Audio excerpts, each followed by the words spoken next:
Good morning. This is Today in Washington, Friday the 9th of August, and at the White House, President Nixon and his family are preparing to leave for private life in California as the nation awaits the swearing-in of Vice President Gerald Ford as the 38th President of the United States. That ceremony will come at noon Eastern Time, which is the effective hour of the resignation announced by Mr. Nixon last night. He called his departure from office a move in the best interest of the nation, and he expressed hope for a healing of the Watergate wounds under Mr. Ford. We'll have full details in just a moment. Good morning. I'm Jim Hartz here with Barbara Walters. Morning. Resignation of the man generally acknowledged as the most powerful in the world has, of course, sent shockwaves throughout the globe, and in this half hour we will have reports on foreign reactions from London, Tokyo, and the Middle East. And we want a sampling of American opinion as well. We will get that from ordinary Americans in the streets of Chicago. And then back here in Washington, we'll have views of senators in opposing parties. Lloyd Bentsen, Democrat of Texas, who is considered to be a possibility for the Democratic candidate in the next election. And we'll be talking with Robert Griffin, Republican of Michigan. We're going to begin with this morning's news. At mid-morning today, the president says goodbye to the cabinet and the White House staff in a Rose Garden ceremony and then leaves Washington on an Air Force jet bound for his home in San Clemente, California.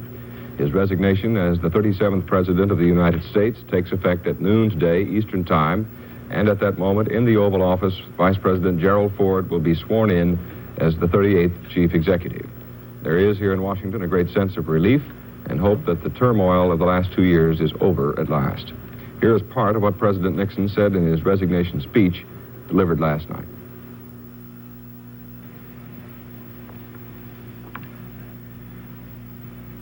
To have served in this office is to have felt a very personal sense of kinship with each and every American. In leaving it, I do so with this prayer. May God's grace be with you in all the days ahead.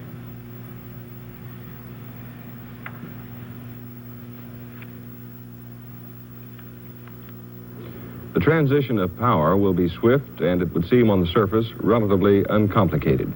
Here is more on the final hours of the Nixon presidency from NBC News White House correspondent Tom Brokaw.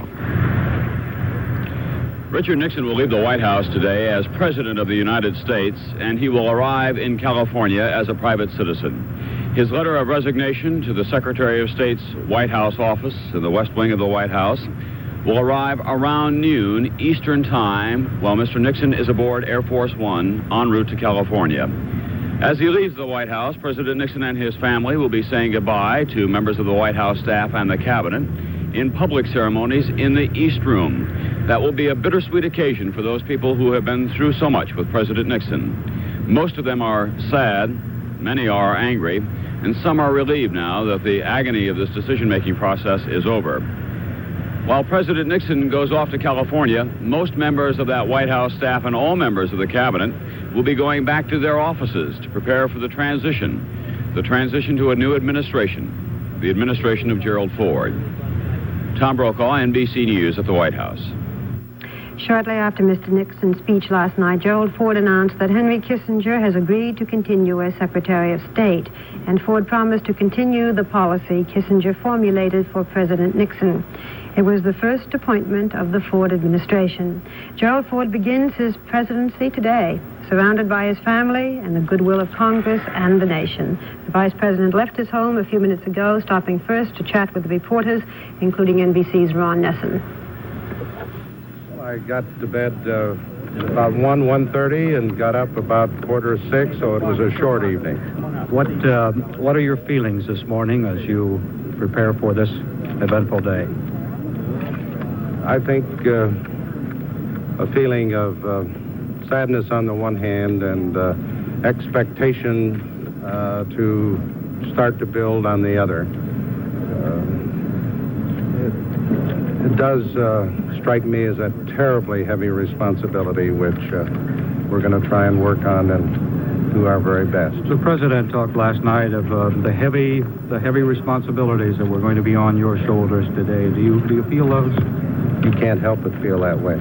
Mr. Vice President, when Harry Truman had the office suddenly thrust upon him, he said that he felt like the stars and the moon and the planets had all fallen on him. How do you feel getting the same responsibility dumped on you? I think that's a very apt description, and I can tell you better after noon today when it actually happens. The White House last night released some of the final official photographs of the Nixon presidency.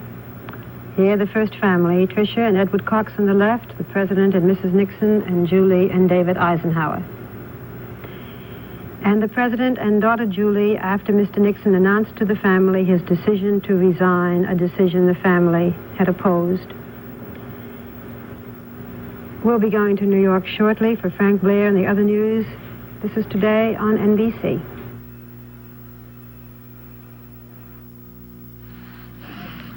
I'm sorry, Gilbert, but my mom won't let me. Well, yeah, okay. Gee, thanks a lot, Gilbert. He said I could have the whole thing for nothing. Now, Beaver, what on earth would you do with a dead garter snake? Well, I could scare girls with it till it gets rotten. Join Beaver and his friends on Leave It to Beaver, weekdays at 4 on 4. Everybody says that you are an alcoholic. Maybe you are. Maybe you're not. But you know that drinking is a problem for you sometimes. If you're scared and need help, call me, Bill Bailey, at Cumberland Heights. I am an alcoholic, and I have not had a drink for 24 years. If you are ready to make your own decision about drinking, I'd like to help.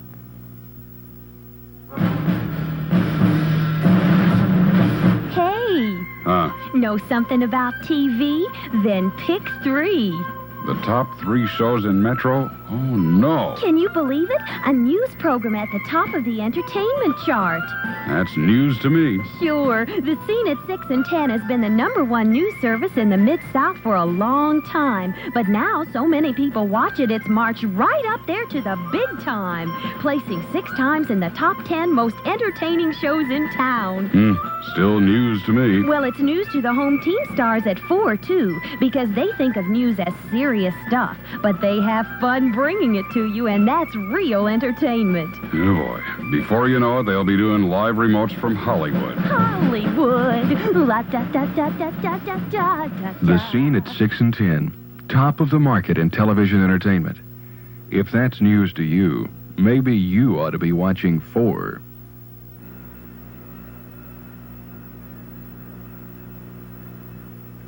Eight minutes after the hour, South Vietnam's President Thieu has ordered a general military alert to guard against any communist offensive timed to coincide with the changeover of American presidents. Thieu issued his order after Mr. Nixon's resignation speech and after 2 days of consultations with military aides. Fighting has intensified in the northern and central parts of South Vietnam in the past weeks, and right now, communist troops are trying to move against the port city of Da Nang. Pentagon sources said yesterday that North Vietnam put several of its army divisions on alert, but American sources in Saigon say they are unaware of the Hanoi move. The Greek, Turkish, British, and United Nations negotiators on Cyprus expect to agree on the final ceasefire lines on the island today, and while an agreement has been reached on all contested areas, 7 hours of heavy fighting yesterday indicated that any ceasefire agreement still is a fragile contract. At Geneva, Greece and Turkey begin a second day of trying to agree on remaining military problems and on the political future of the island. The July wholesale price index released by the Labor Department shows a 3.9% increase over June, with farm prices and processed foods leading the advance. The wholesale index, which usually indicates what is in store for retail prices, was more than 20% higher than a year ago. Convicted mass murderer Elmer Wayne Henley will be transferred to the Texas State Prison at Huntsville following his sentencing at San Antonio for his role in a sex and torture ring uncovered last year. The 18-year-old Henley was convicted of killing 6 of 27 youths whose bodies were found in mass graves. Henley was sentenced to 6 99-year sentences to run consecutively for a total of 594 years. 10 minutes after the hour now, a few severe thunderstorms are due today in the Plains region, from southern South Dakota through Nebraska into western and central Kansas, into easternmost Colorado, into northwestern Oklahoma, and the northeast part of the Texas Panhandle. There were 8 tornadoes yesterday, 3 in eastern Colorado, 2 in Kansas, and 1 each in Nebraska, Arkansas, and South Carolina. New England and the Northeast will be clearing and cooler today and into tomorrow as a backdoor cold front makes a welcome appearance. The mid-Atlantic states, the Southeast, the Midwest, the Mississippi Valley, and most of the Plains states, it's muggy, humid weather up out of the Gulf. A good effect of the humidities, though, will be increasing chances of substantial rains for the drought areas. In the west, record chilly air will be into the mountain states with snow possible for Colorado's high mountains. The Atlantic is quiet. 11 minutes after the hour, we'll return to Washington shortly to hear and see some reaction to President Nixon's resignation from Europe, Asia, the Middle East, and also out in America's heartland. This is Today on NBC.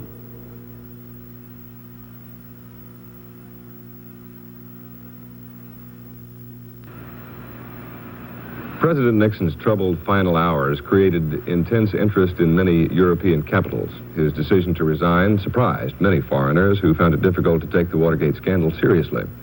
Here are some reactions from abroad to the president's resignation.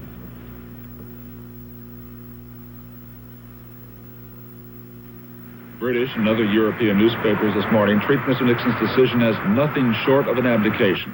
Although the president has received high marks in Europe for his foreign policy, there has been continuous censure of Watergate and the way Mr. Nixon tried to cover it up. But as people went to work this morning, there were mixed feelings about what had happened. It should have been a much shorter process, and it's just shown American politics in a bad light. Well, I think it's very unfortunate. The thing has been dragging on for so long now.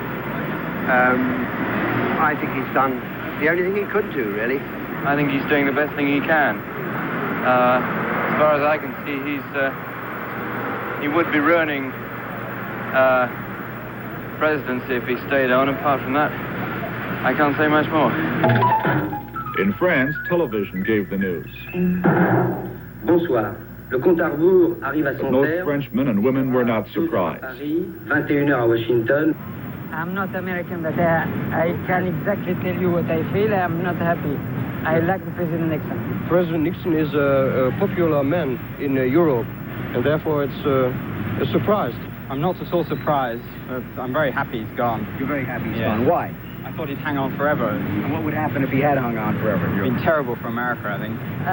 No, I think it's the proof that the institutions in the United States had functioned. So you think it shows American democracy is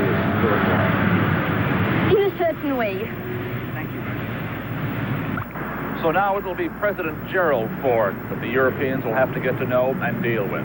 As of now, they know virtually nothing about him. In fact, Mr. Ford could stand on this street this morning and go virtually unrecognized. And for President Ford, that may be an advantage. As far as Europe is concerned, he's starting off his presidency with a completely clean slate. Garrick Utley, NBC News in London. Most Asians don't understand Western-style democracies and how they work. The period of Watergate uncertainty bewildered and concerned the people in this part of the world who felt the U.S. government had lost interest in them. The Chinese government in Peking has not commented directly on President Nixon's resignation, but sources there say China has been disappointed that Watergate intruded on President Nixon's attempts to normalize relations between the two countries. While the president was claiming détente with China as one of his big accomplishments, relations with China were actually deteriorating because of neglect. If nothing else, out of all this uncertainty, China has come to the realization that the president is not omnipotent, that the courts and Congress play a big role in U.S. decision-making. The South Vietnamese government has also felt the increased power of Congress to cut funds and not be challenged by an unpopular president. Now, in this transition period, the South Vietnamese are afraid the North Vietnamese will try to take advantage of the transfer of power in the U.S. to launch a broad attack. There are reports 6 divisions have been placed on alert by Hanoi. There were no serious problems between the United States and Japan during the Watergate period, but the Japanese felt somewhat like a little brother, suddenly abandoned by a big brother they relied on for advice and counsel. For 8 months, there wasn't even a U.S. ambassador here. Japan is happy to see an end to Watergate, just so normal diplomatic relations can be resumed. Don Oliver, NBC News, Tokyo. It's a big surprise for me. He was a good man. He supported Israel, and we remember him always as a good president. He gave help to Israel. Do you think... Very pity. I'm very sorry. Do you think that Mr. Ford will also be a friend? I hope so. I hope so. I hope so. No, it's nothing to do with friendship, it's politics. Nixon was never a real friend. Nixon was more a politician. And he knew a strong Israel would serve the United States, that's all. I think Nixon was good to Israel, and he supplies weapons and all this during the war. I don't know if the next president will be the same. We hope so. I think there will be no change because the policy is not something which is private to any person in the United States. I think it's for the interest of both countries that their relations should be continue to be good relations. Here at home, the resignation, of course, affected almost everyone in the nation. Right now, NBC News correspondent Fred Briggs is at Chicago's Northwestern Station, a commuter train terminal at the edge of the loop, and we're going to switch there live right now to hear the reaction of the people. As you say, Barbara, we're at the Northwestern Railroad Station. The early morning commuter rush has just begun, and we've gathered a few commuters here to see how they have weathered the events of the past 24 hours. How has it struck you, sir? It struck me as though the president ran absolutely true to form, true to his form. He skirted the issue. He talked about everything but exactly why he was up there. He was up there because the country is united, had brought him there. He didn't come there by accident. He did not talk at all about why he was there. He was there because he's a felon, he's a crook, and he's a man who should go to jail. Do you think there's going to be a lot of bitterness in the wake of all this? No, I don't think there's bitterness. I think the country is united. There's another place where he lied. The country is united. And the war, the ending of the war, united it. And he didn't end the war. The American people ended the war, brought him to a point where he had to end the war. It took him 4 years to do what the American people elected him to do in the first place. Thank you very much. May I ask you, sir, could you step over here just a minute? How do you react to the resignation and the upcoming... I agree with the gentleman who was just here that it wasn't him who resigned, it was the people that forced him to resign. I think it was good. Now I hope the country gets back on its feet again. All right, thank you. Thank you. Can I ask you, sir, you step up here? What do you think of the resignation? I was so disappointed. I guess I'm probably the only 20-year-old Nixon fan left. I think he's done an excellent job his 4 years in office, and he's an awful strong man. That's what the country needs right now. Do you think this is going to leave some wounds in the country? He'll heal with time. Everything heals with time, I guess. Thank you very much. How about you, sir? How do you view this resignation? Well, in watching the broadcast last night of the president's speech, I thought it was very, very depressing. Very depressing that it had to come to this. What depressed you about it? That the man had to be humbled in resigning the office he was elected to in the face of the unfortunate sequence of events that happened either to him or he caused or his people caused. Thank you very much. Well, how did you view the resignation of the president?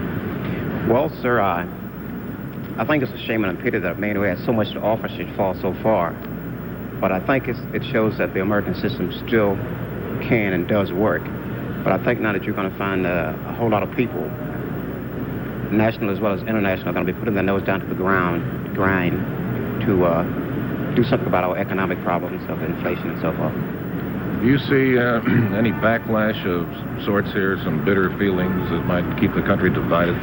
No, I don't. I think what's going to happen now is that you're going to find a whole lot more of working togetherness with the Congress and the President, and perhaps a whole lot more will be getting done now. All right, thank you very much. Thank you. May I ask you, ma'am, what do you think of the president's resignation and, well, say the events of the past 24 hours? I think it's anticlimactic. I feel rather sad this morning. I've been very angry with he and the people with whom he was working for a long time through the full Watergate hearings. And now I'm sad, and yet I think that Gerald Ford can keep us in a holding pattern for a few years until we can elect a new man. And I hope that the country, the administration, etc., can take this time now to build, and let's get on with it. We have a super country. Let's recognize it and make sure that we keep it that way. Do you feel cheated in any way that it was a resignation rather than going through the impeachment process? Surprisingly, no. I was so angry, and now I'm just so glad it's over with that I don't think we should continue with impeachment. I think it stands, and let's get on with it, as I said earlier. Well, thank you very much. Sir, how do you feel this morning, the morning after, so to speak? Well, it's been a great disappointment. In many ways, a very big shock for the whole country. But Nixon has been a lame duck president for the last 3 to 5 months. And with the inflation and so many problems facing the country, as he said, we do need a full-time president. And it's time to get on with running the country. You think resignation was better than waiting out the whole impeachment process then? I think in the long run, we would have been better off with impeachment and conviction. So I think that the resignation is going to leave a bad taste in the minds of a lot of people. You think it's going to leave some bitterness? I think it is, yes. What about you? Well, I'm disappointed because if nothing further happens, if Nixon doesn't admit to any greater extent his participation, I think the fact that so many of his cronies are going to go to prison. Thank you very much. I appreciate that. All right, this is Fred Briggs, NBC News in Chicago. So, to people around the world and to his fellow Americans, the stepping down of President Richard Nixon was an act without precedent in the history of this republic. We have station break coming up.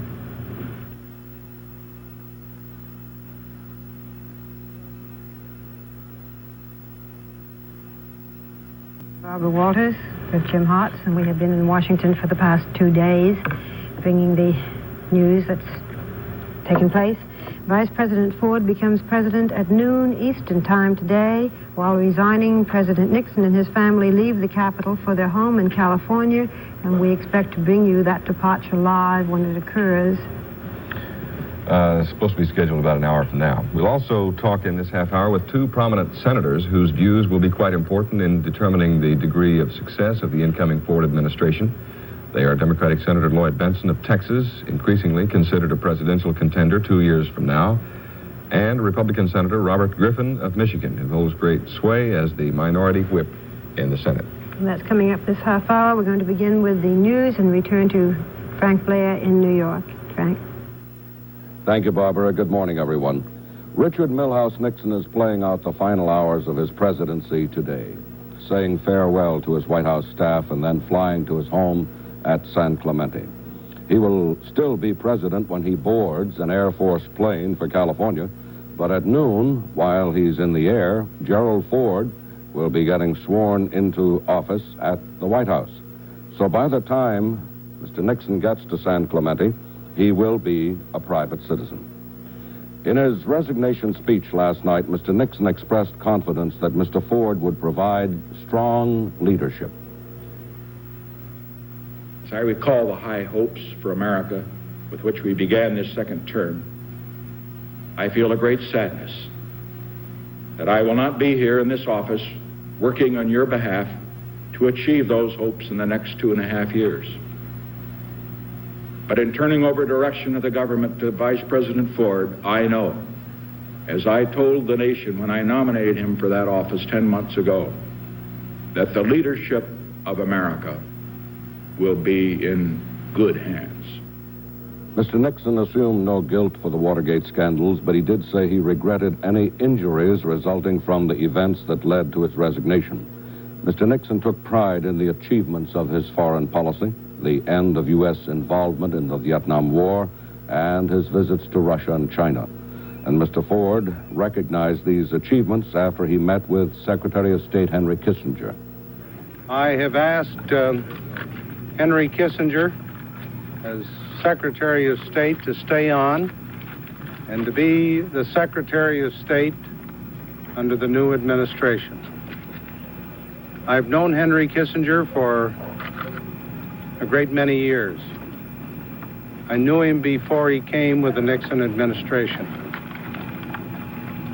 I want him to be my Secretary of State, and I'm glad to announce that he will be the Secretary of State. Whether Mr. Nixon, by resigning, has escaped criminal prosecution for any impeachable offenses is still unsettled. Special Watergate prosecutor Leon Jaworski says that he made no deal with Mr. Nixon to protect him from prosecution. Senator Edward Brooke of Massachusetts thinks that Mr. Nixon still owes the American people an explanation of his role in Watergate. Around the world, the dominant reaction to Mr. Nixon's resignation was a feeling of relief that uncertainties have ended. In South Vietnam, President Nguyen Van Thieu ordered a nationwide military alert, professing fear that the communist forces may mount a new offensive while this country is preoccupied with the changes in Washington. 34 minutes after the hour now. Weather forecast in a minute after this message.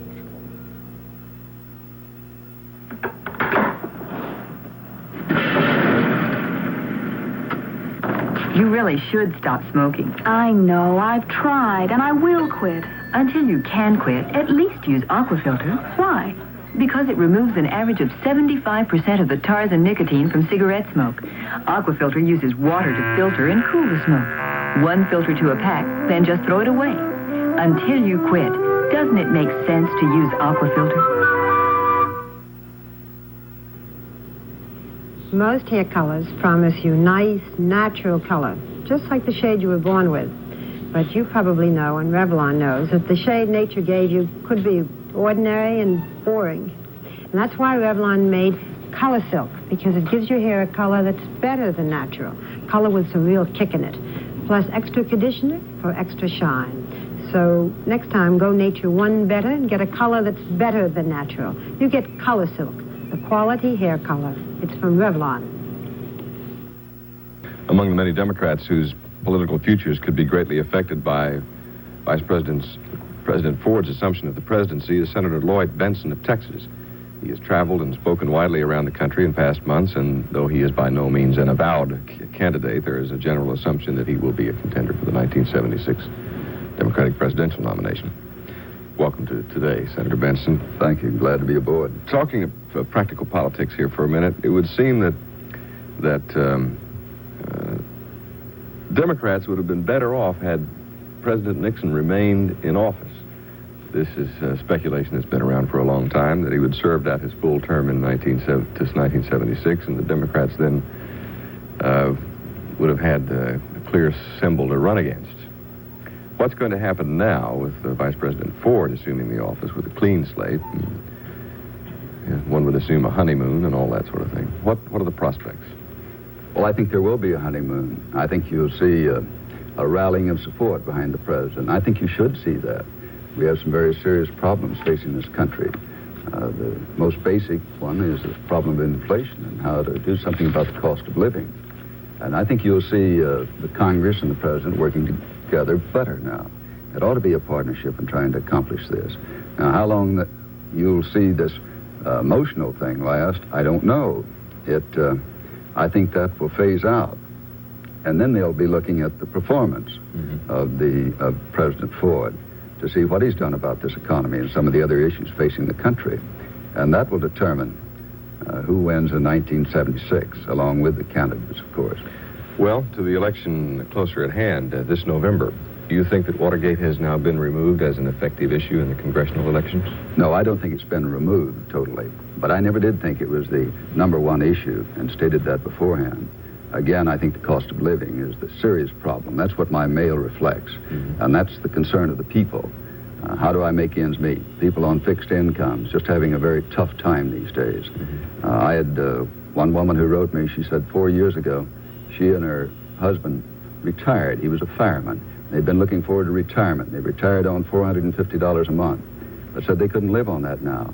And now he's out finding part-time work, and that isn't easy at that age. Could I ask you what your feeling was here yesterday as you saw the impending transition of power in this government? I was impressed with this system.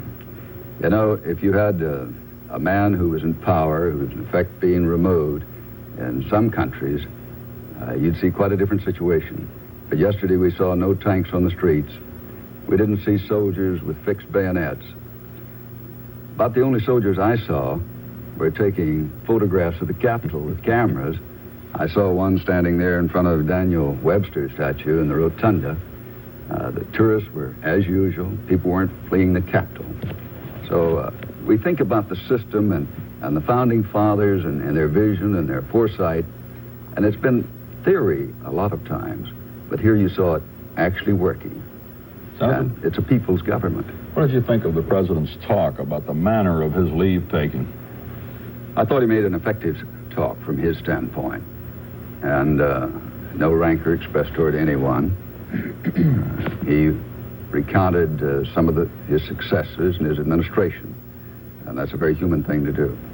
Some of the senators yesterday, in anticipation of the speech, especially senators thinking about the problem of immunity, were saying they would be especially interested to find out whether the president in his talk faced up to the extent of the wrongdoing which led to the heavy impeachment sentiment against him in the House and the Senate. Did the president face up to that?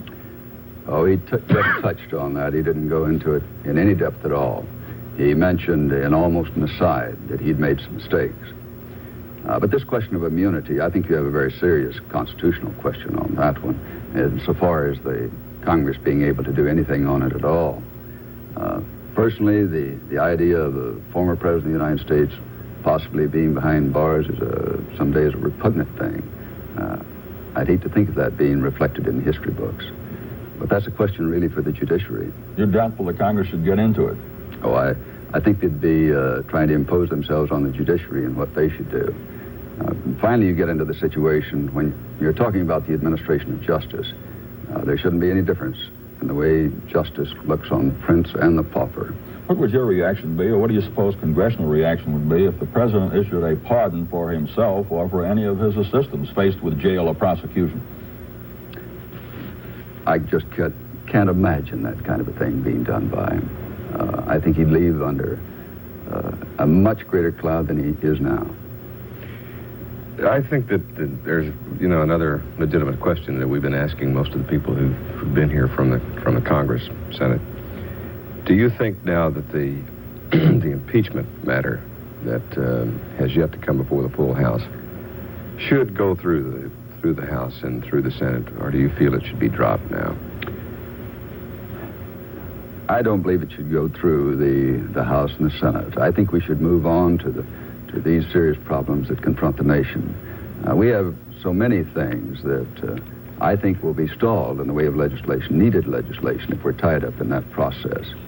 The point has been made insofar as President Nixon, but we have things like health legislation, trying to do something about a better delivery of health care in this country, trying to see that people don't have to go through a personal bankruptcy when they have a loved one with a long, serious illness. We have to do things in the way of pension reform legislation and get that passed. We've done a lot of work on it this year, and we mustn't let that be stalled. Senator Benson, do you think that since Gerald Ford has so recently left the Congress, that relationship between the White House and Capitol Hill is going to improve now? Well, I think it'll improve a lot. Gerald Ford has worked in the Congress a long time, has an affinity for it. There's a lot of friends there. He's a friend of mine. So I think that you'll see a great deal of cooperation on the part of the Congress and President Ford. Now, there'll be differences in policies, obviously. Different ways that we think we ought to try to achieve the objectives that are necessary for this country. But that's the way it should be. Are the Democrats likely to pose any difficulties to Mr. Ford in getting almost any vice presidential nominee confirmed? Oh, I wouldn't say that we'd say any vice presidential nominee. It has to be someone where we share his belief that the man could best serve the country if he, in turn, became the President of the United States. Would you see any objections to Rockefeller or Richardson or Goldwater? Let's take them up one at a time if they come up. Let me ask you just a general question on that. We've got less than a minute left here. You've seen the list that came out of the Ford camp. Is there anybody on that list that you would oppose? Let me turn the question around. Of the three that you named, Well, no, I wouldn't oppose those. I haven't seen the full list, but these three. There was a list of 12 or so names that was floated out yesterday, and I just wondered if any of the three that we mentioned, Rockefeller, Goldwater, and no, I wouldn't oppose any one of those three. Okay. Senator Lloyd Bentsen, Democrat of Texas, thank you very much for being here with us. In a moment or two, we'll be talking with Senator Griffin. Right now, we have a commercial. Jim and Bill Monroe talking with Democrat, Senator Lloyd Bentsen of Texas. Now we want to speak to someone from the president's own party. Bill Monroe and I will be talking with Republican Senator Robert Griffin of Michigan, who serves as the senator's minority whip, and you must be a tired man today. I am, Barbara. Senator, of course, the next question, since we always look ahead, is the vice presidential candidate after Vice President Ford becomes president. Are you being consulted? Can you tell us anything of the direction? Barbara, I am being consulted. A lot of people are being consulted. I'm obviously not in a position to make any kind of a announcement or indication as to what President Ford will say or do when he becomes president. But let me put it this way. I would be very surprised if he didn't follow essentially the same procedure President Nixon followed when he picked Gerald Ford to be vice president. In other words, there will be a period of time when governors, senators, congressmen, and others will have an opportunity to have their input, to make their recommendations, to make sure that there's as much participation as you can have under the 25th Amendment, and then he'll make a decision. When do you think that might be? Well, I'd just guess a week or 10 days. That long? Maybe not that long, but that's my own judgment. Governor Rockefeller is supposed to have a press conference tonight. Do you have any idea what he would be announcing, why he would choose to have one? No, I don't. Mm-hmm. There were some people, Senator, who felt that in the president's speech last night, he should have expressed some remorse, some indication of the fact that he knew why all of this had happened, and perhaps a confession. How did you feel about this? Well, Barbara, I have very mixed feelings. I was in a meeting with a group of 25 or 30 senators and congressmen who he invited to the White House. As he said, a group of his friends, when we were with him up until a half an hour before he went on television. It was a very difficult, obviously very difficult evening for him. I think that everyone can pick at this part of his speech or that part of his speech and say he should have said this or that, but overall I thought it was a masterpiece for a president under those circumstances, and I think he's entitled to as much dignity as possible in retiring as the first president in history to retire. Since you did see him just a half hour before, can you tell us anything of what was said or the mood? Well, as Barry Goldwater has already said, at the end of the meeting, the president broke down emotionally, briefly, and then we all broke down, too. There wasn't a dry eye in the whole room. The president wept? Yes. And I think it's an indication of the strength of the character that he can summon up when, within a half an hour, he could pull himself together and go on television and make the kind of a speech that he made. Who comforted him when that happened? I think we all did.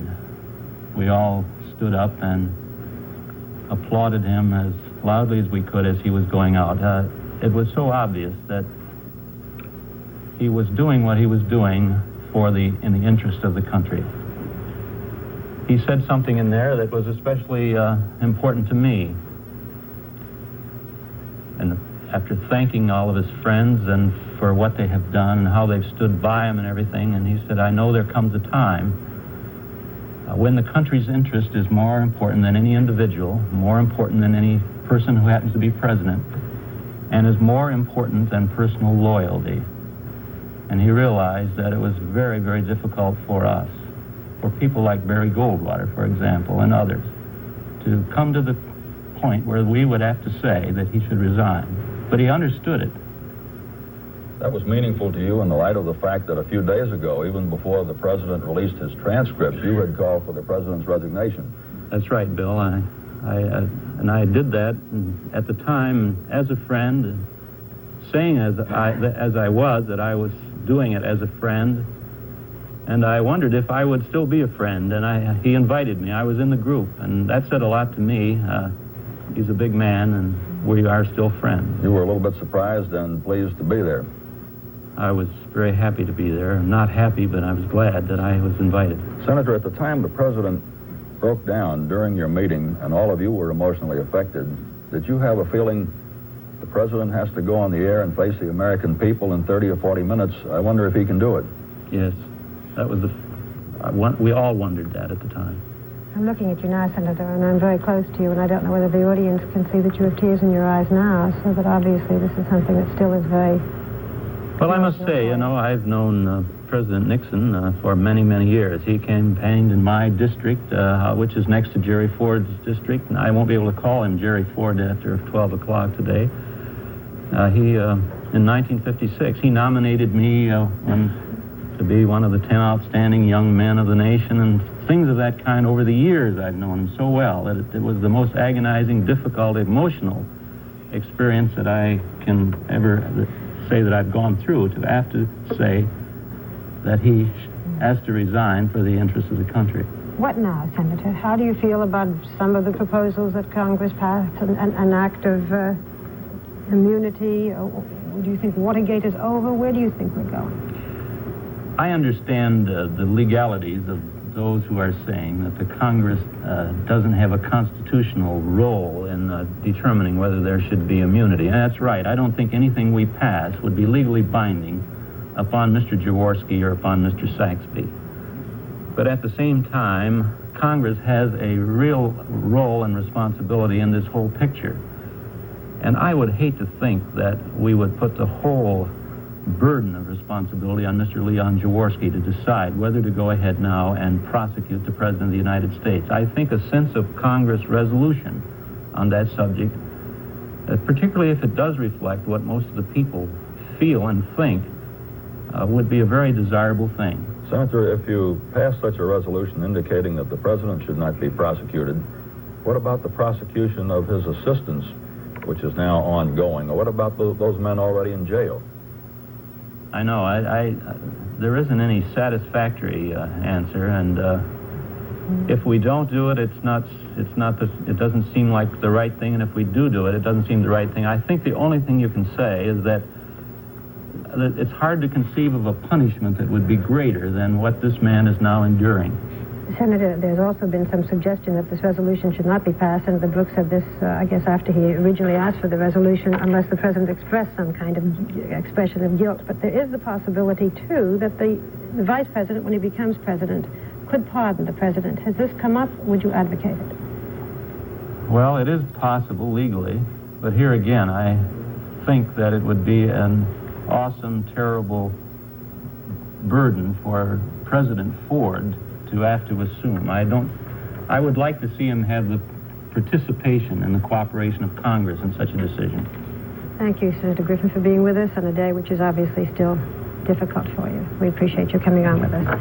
And we will be back for more. We'll be continuing today after this word. Jim, I think in the weeks past, a great many people have talked about the President's emotional condition and how he could be in such very good spirits when all of this was happening around him, and even questioned his emotional condition because of it. Talking to Senator Griffin, we saw a very human side of the President which has not been exposed. Many people regretted that it hadn't been before, but one can't help but be moved. That's true. I think one of the criticism that people could separate the professional from the personal matters in a man who holds an office like the presidency. There was a criticism of the president that he didn't seem to have very many human qualities. You rarely saw him joyous, laughing out loud. At the same time, you rarely saw him deeply depressed and emotional, and that was interesting to see that view from Senator Griffin. And also, we haven't mentioned at all his wife, but I think everyone feels great compassion for her and the children.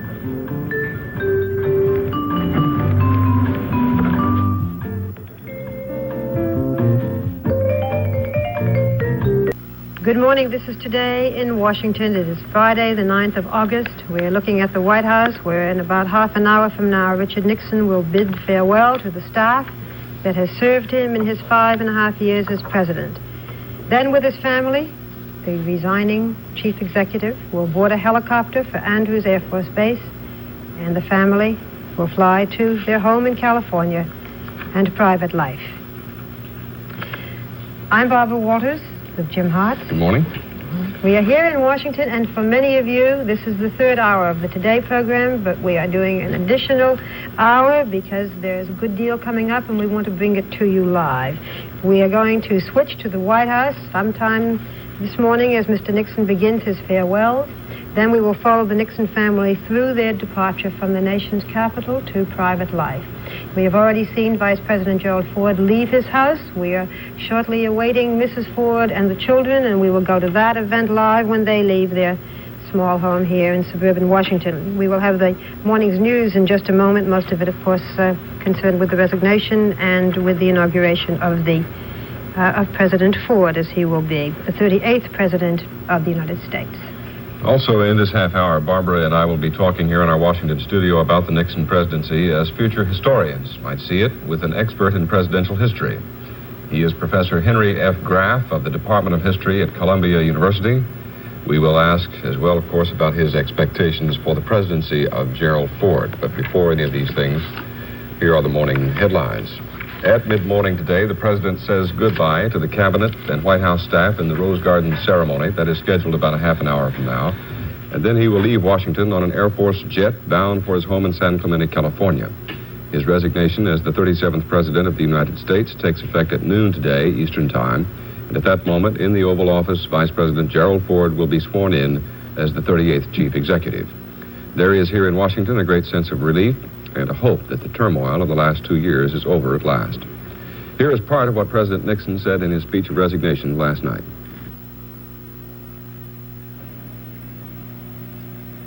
I have never been a quitter.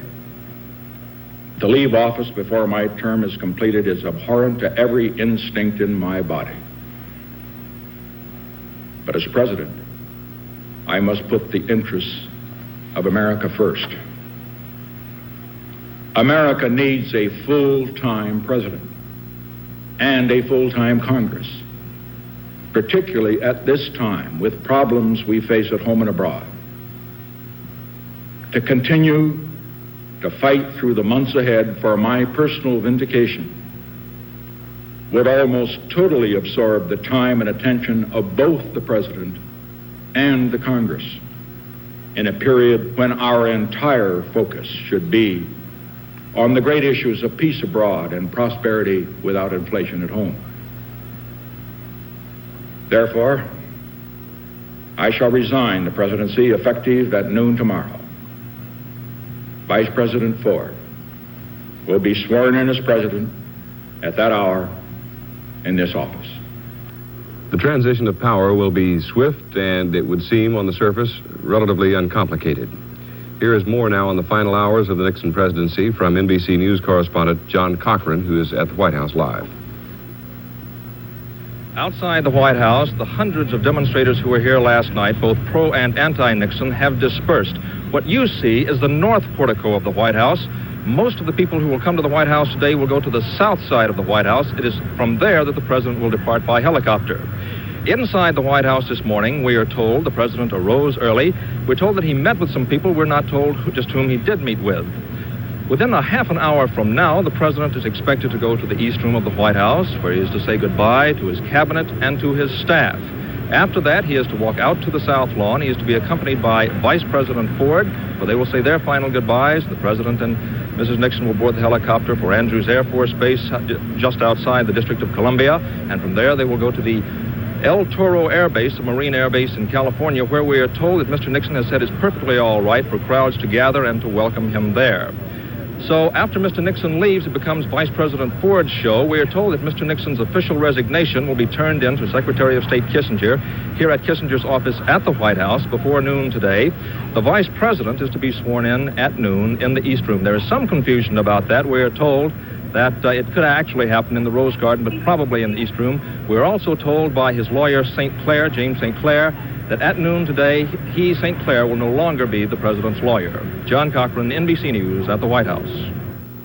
Shortly after Mr. Nixon's speech last night, Gerald Ford announced that Henry Kissinger has agreed to continue as Secretary of State, and Ford promised to continue the policy Kissinger formulated for President Nixon. It was the first appointment of the Ford administration.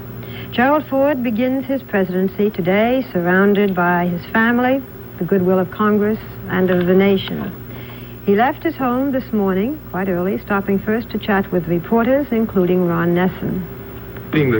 I'm going down to the office. I have a meeting with Dr. Kissinger and some other meetings this morning, and a full schedule during the day. Will you be saying goodbye to President Nixon? Yes, I'm going out. Mrs. Ford and I are going to the helicopter to wish them well and goodbye. Vice President, do you have any idea yet how long it will take you to select a vice presidential nominee? We haven't had time to set any time schedule on that.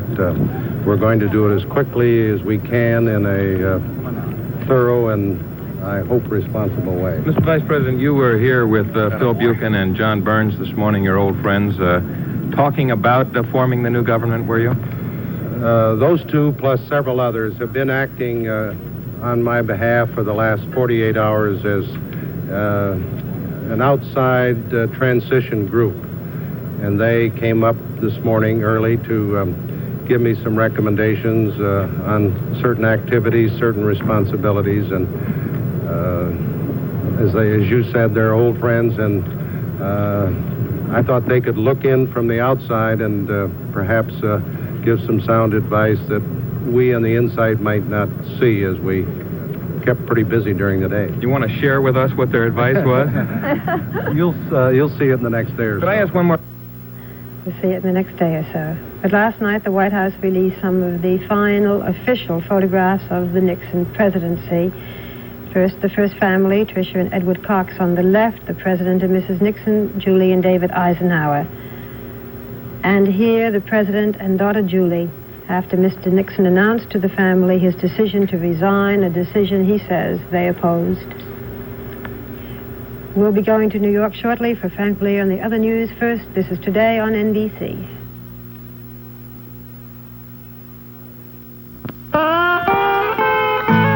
Howdy, Myrtle. You going after another blue ribbon for pickling this year? Got just the thing. New Heinz concentrated vinegar. You just add water to this quart and you got a whole gallon of Heinz vinegar. It's Heinz vinegar, Myrtle, only now it's concentrated. So Heinz doesn't cost any more than other gallon vinegars. Save me a jar of those beets you're putting out, you hear? Nashville Extra Value Days, one of our best-loved traditions. Kane Sloan, one of our oldest traditions in Nashville. Get the two traditions together and look what happens. International silver plate hollowware from the Chippendale collection. Bonbons, serving trays, butter dishes, tea sets, compotes, and more, 1/3 off. A tradition honoring a tradition.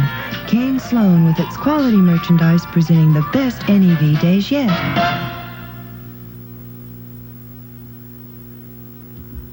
Hurry this week to Mary Carter Paint's grand opening. At their participating stores, you can buy a gallon and get a gallon free on 2 quality paints. Roll Latex Interior, $6.49, and Right Coat Exterior Latex, $6.99. Buy a gallon of either and get every second gallon free. There's no limit, every second gallon's free. Thursday through Saturday at the following participating stores: Home Supply Hardware, 21st Avenue South, Mary Carter Paint and Hardware, Nolensville Road, Magic Carpet Sales, Hendersonville, Mr. Carpet Donaldson, and the Mary Carter Stores on Gallatin Road, Buchanan Street, and Charlotte Avenue. Color television prices are going up, but you can still beat the inflation bite at Famous State Sales during Nashville Extra Value Days, because 74 model RCA TV and stereo are still at low prices. Right now, they cost less than you'll ever pay again, because Famous State Sales purchased a big warehouse full of merchandise just to give you these low prices. RCA portable and console TVs and stereos are at closeout prices this week. Hurry to Famous State Sales, Tennessee's largest appliance dealer, 523 Thompson Lane, open till 9 tonight. Coming up to 10 minutes after the hour, the dominant foreign reaction to President Nixon's resignation was admiration for the American democratic system and relief that uncertainties in Washington had ended. Most government officials overseas were confident that American foreign policy wouldn't change. Anticipation of President Nixon's resignation drove up the value of the dollar yesterday in world money markets, but when foreign currency exchanges opened this morning for new trading, the dollar took fractional losses. The House has approved a broad political campaign finance reform bill. The vote was 355 to 48. The measure would set limits on political contributions, restrict candidate spending, and provide subsidies for presidential primary campaigns. South Vietnam's President Thieu has ordered a military alert throughout his country today. A spokesman said Thieu feared the communists might start an offensive to coincide with the change of presidents in the United States. Israel's Prime Minister Yitzhak Rabin says Egypt and Syria seem to be honoring the main provisions of their troop separation accords with Israel. Rabin made the observation during a tour of Israeli-occupied Golan Heights. In Nicosia, military officials of Turkey, Greece, and Britain, along with UN representatives, signed an agreement today establishing ceasefire lines in Cyprus. Last night, gunfire broke out in Nicosia and other parts of the island. A joint commission team drawing up boundary lines was pinned down for a while, but there were no injuries. Convicted mass murderer Elmer Henley has been sentenced to serve 6 99-year prison terms consecutively for killing 6 youths. Henley had been part of a small Houston ring that tortured and killed 27 young men. Coming up to 12 after the hour, a few severe thunderstorms are due today in the plains from southern South Dakota through Nebraska to western and central Kansas to easternmost Colorado and to northwest Oklahoma and the northeastern part of the Texas Panhandle. 8 tornadoes were reported yesterday, 3 in eastern Colorado, 2 in Kansas, and 1 each for Nebraska, Arkansas, and South Carolina. A strong weather pattern is developing for the country with chilly weather in the inland west, hot weather for the central states, and storms in between. The record chilly air is moving out of the Pacific Northwest into the plateau and mountain states. The season's first snows are possible today over Colorado's high mountains. Heat and humidities are up out of the Gulf into the central states and the southeast. Chances are increasing for substantial and even excessive rains for the drought areas. Cooler weather will be into New England and the Northeast. The tropical Atlantic continues quiet. A weak depression continues southeast of Hawaii. 13 after the hour, coming up from Washington, some thoughts from a specialist in presidential history on how the Nixon presidency may look to future historians. This is Today on NBC.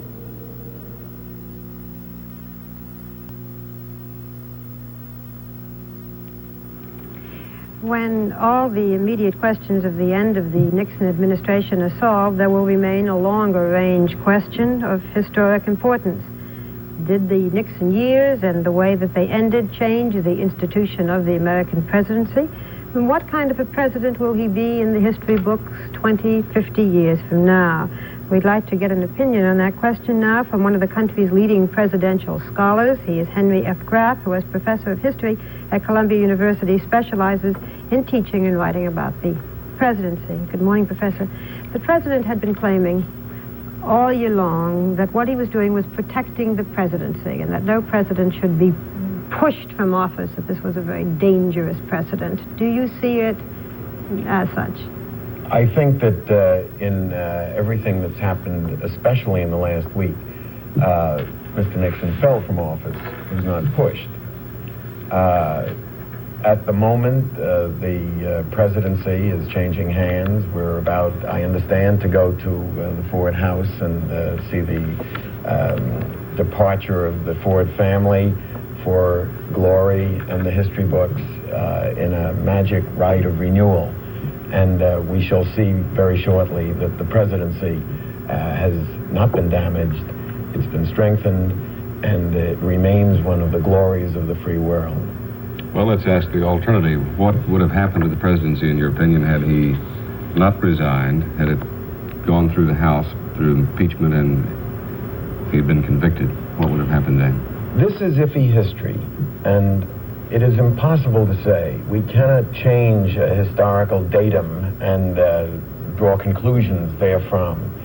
The presidency would have been mired, but the presidency has been mired in the past. It was mired in the Grant administration. It was mired in the Harding period. The presidency is a marvelously resilient institution. If you were writing a history book 50 years from today, how would President Nixon assume what kind of standing would he have? This is very difficult because historians are not predictors. We usually leave this to economists who are so good at it. But so long as you're here. As long as I'm here. In the excitement of the moment, being here in the nation's capital, I would say Mr. Nixon is not destined for a place on Mount Rushmore, and there is no evident inclination quickly to put him on postage stamps and coins. Mm-hmm. 50 years from now, we may have a different view of the presidency based on the fact that we will have had so many more presidents. We have not yet, as Americans, begun to group our presidents the way, let us say, the English grouped their kings, Tudor kings and Stuart kings. But was he one of the better ones? I would say in foreign affairs, he gets very high grades, thanks in no small measure to the genius of Mr. Kissinger. In domestic affairs, I think the resignation has to speak for itself. His bold efforts to bring us together have brought us together, ironically, because of his failure. His administration is in many ways the other side of the coin of the Johnson administration. Johnson was notably successful at home and judged by how his government fell when he decided not to run. It was a disaster in foreign affairs. Again, 50 years from now, when we look back at the Teapot Dome scandal, most of us don't even know what it was, and when we do, it seems to us kind of silly. When we think of Sherman Adams and the Vicuna coat, which we remember, I mean, it seems very tiny. Do you think Watergate 50 years from now will be something that people will say, for this? I mean, over that, a little burglary, a caper, or will it have more importance? I think that at their best, Americans are going to ask, why did the Americans make so much fuss over a small thing? And it's often over a small thing that big things are determined. I think that we are in a great period of public catharsis. I think that it's a cleansing thing to have exposed the presidency to this kind of searchlight, to this kind of surgery.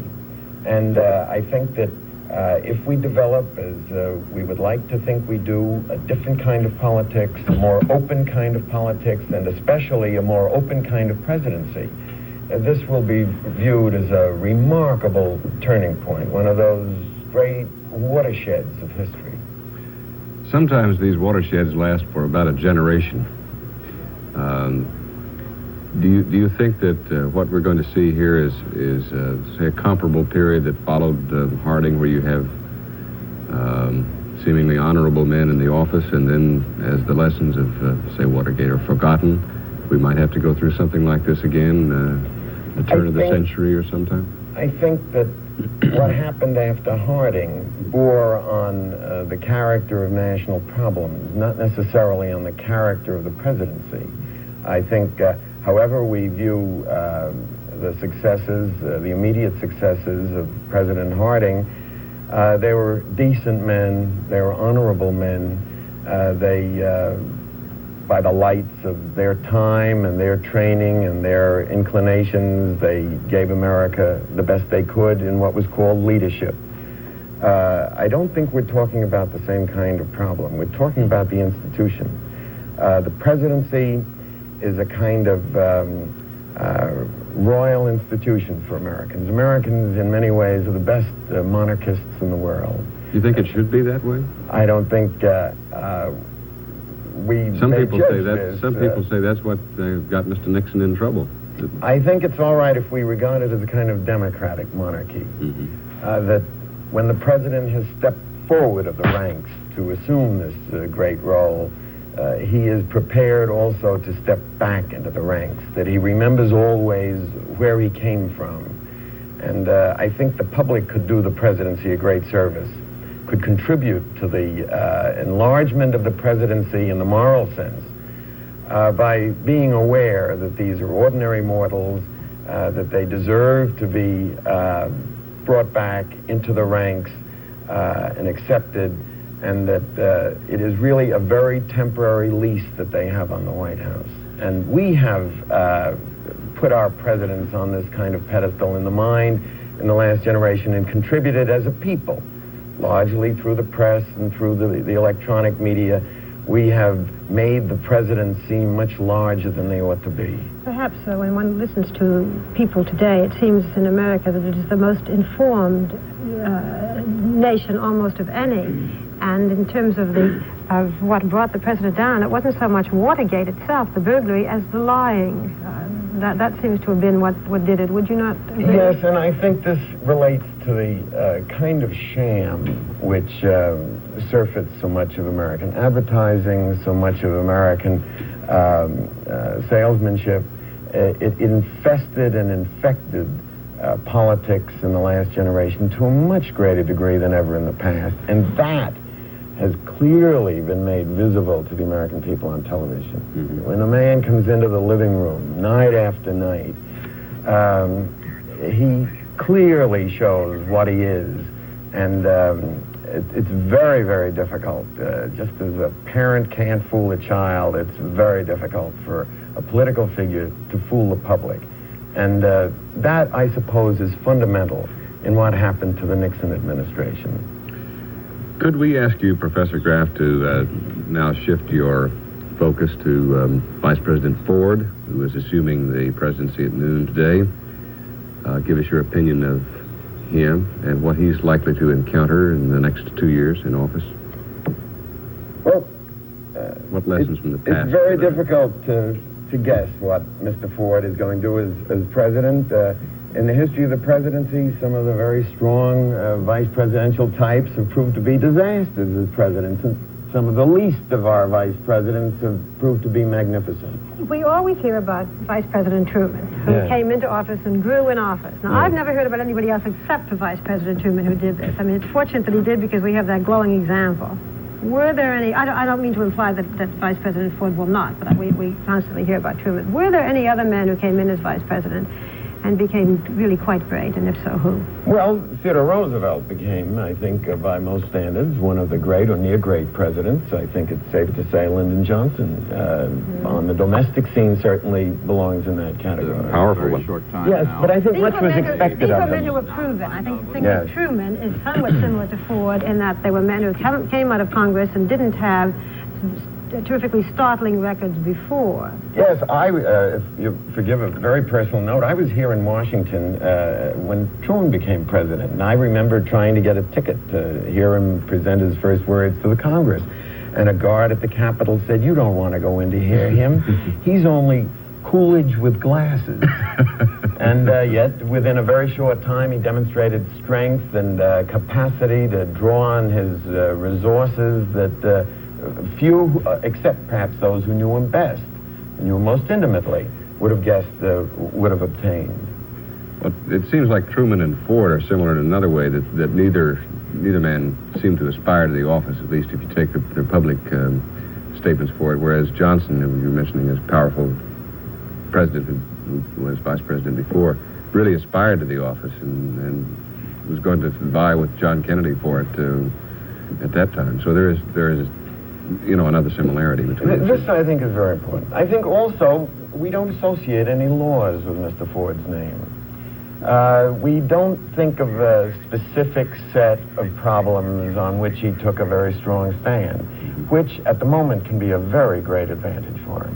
Does it trouble you as a historian, we talked about this earlier, that our last three presidents, not one of them has left office totally voluntarily? John Kennedy being assassinated, Lyndon Johnson, who would have sought another term but couldn't because of public opinion, and now this. Does that say anything, or is it all just a terrible irony? I think that most presidents, and we've had some notable exceptions, leave the office physically or politically in some kind of shambles. We're about to celebrate if that's the right word, the 100th anniversary of Herbert Hoover's birth. His government also, in a way, fell. Well, Eisenhower left. I mean, we may have talked about the government, but he left with the love of the people and went back to a beautiful retirement. Well, just consider that you're talking about a man who is more popular, perhaps, than any American president since George Washington. You take a very exceptional figure. So this is not a terrible thing that we have lost three presidents in this way. Well, I would say that... I mean, terrible for the individual man. Yes, we go back to what Theodore Roosevelt once said, a president is like an orange to be squeezed and squeezed and then discarded.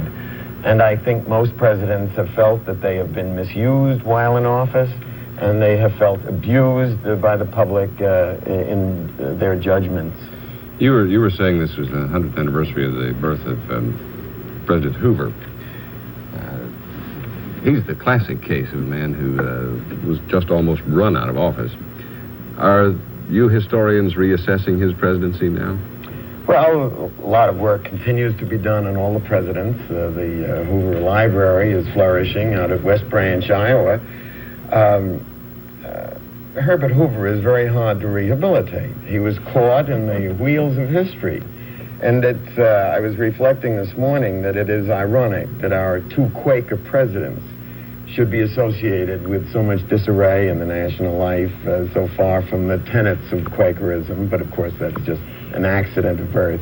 Who would you say, maybe you haven't thought of it, but as a historian you probably have, who are our 5 best presidents? Oh, our 2, I'll settle for anything you want to give us.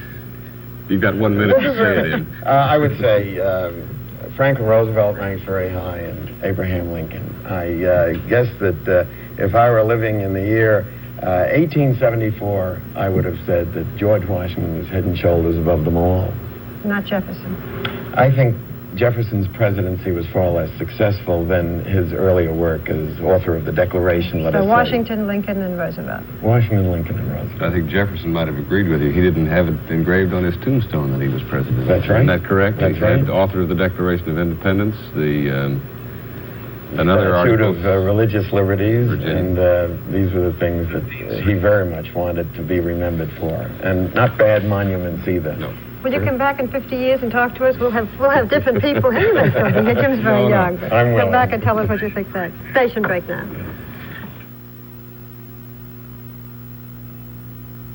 Directly? Okay. Doug Kiker is in the East Room of the White House. We're going to switch over there now. Doug?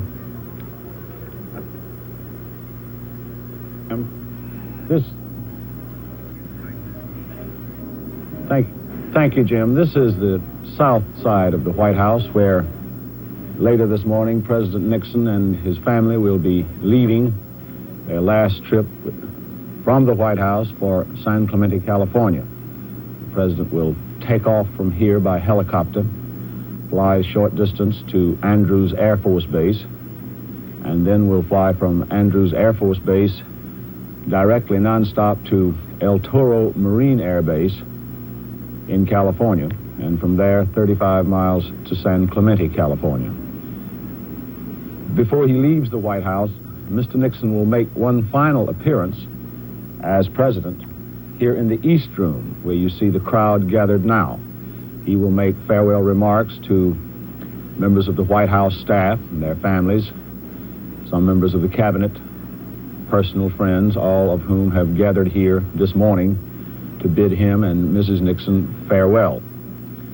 We have no knowledge so far, no details of, here we see James St. Clair, who announced earlier this morning that he, and Ray Price, the president's chief speechwriter, Mr. St. Clair announced earlier this morning that he is leaving his post as the president's lawyer, saying that Mr. Nixon is no longer president, and since he is not, he is no longer serving as his lawyer.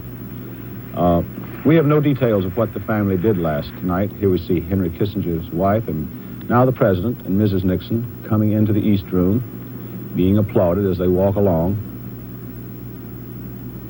pausing briefly to nod and say hello. Behind them we see their daughter Tricia, their daughter Julie, and their 2 husbands. And hail to the chief. Ladies and gentlemen, the President of the United States of America and Mrs. Nixon, Mr. and Mrs. David Eisenhower, Mr. and Mrs. Edward Cox.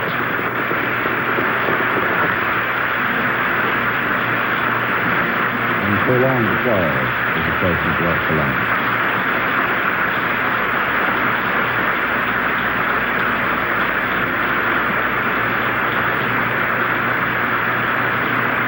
White House staff members applauding, people who have served Mr. Nixon, many of them through every day the 2,023 days of his presidency, and their families. As I say, we have no details of what the Nixons did last night after the president made his resignation address. Here we see Fred Bazart, the president's lawyer. I have no details of what they did, except we know they spent the evening alone. Mr. Nixon smiling, holding his wife's hand, waving, evidently pleased by the welcome. Here we see Secretary of State Henry Kissinger and his wife Nancy, and Secretary of the Treasury William Simon. I may be mistaken, but I believe I see tears in the president's eyes.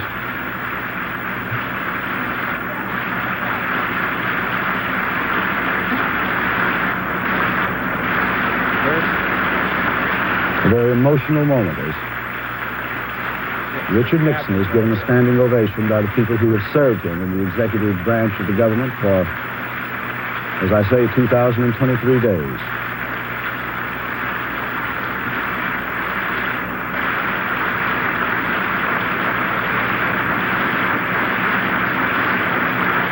Gerald Ford, the new president, is not here, but he will see Mr. Nixon and his family off from Andrews Air Force Base when they leave from there. That departure scheduled about an hour from now. As soon as the president concludes his remarks here, the family will leave directly for California.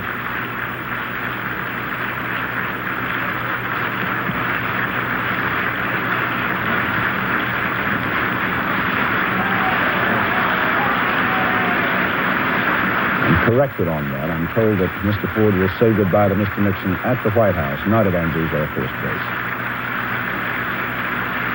Tricia Nixon, tears in her eyes. The whole family appears to be in tears. Here's James Schlesinger, the Secretary of Defense. He always seems to have a lighted pipe in his mouth.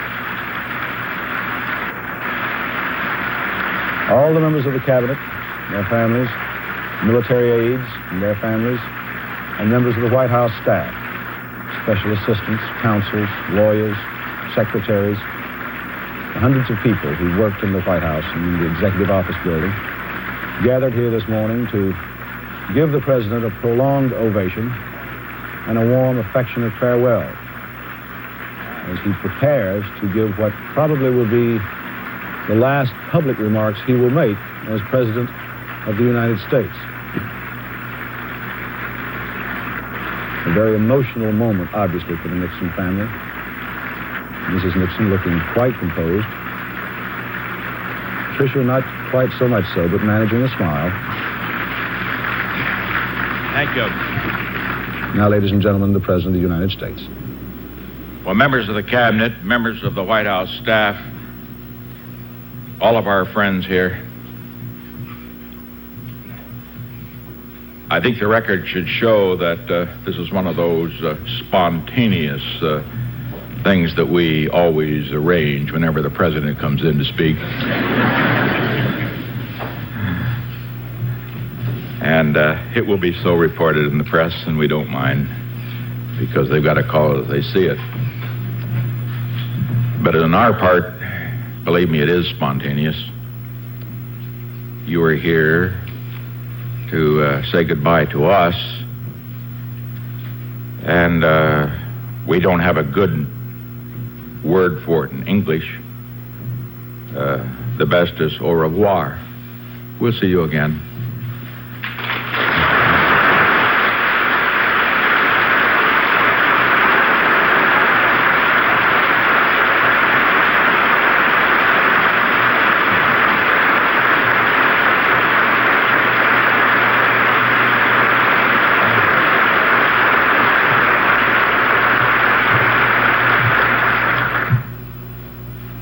I just met with the members of the White House staff, you know, those that serve here in the White House, day in and day out.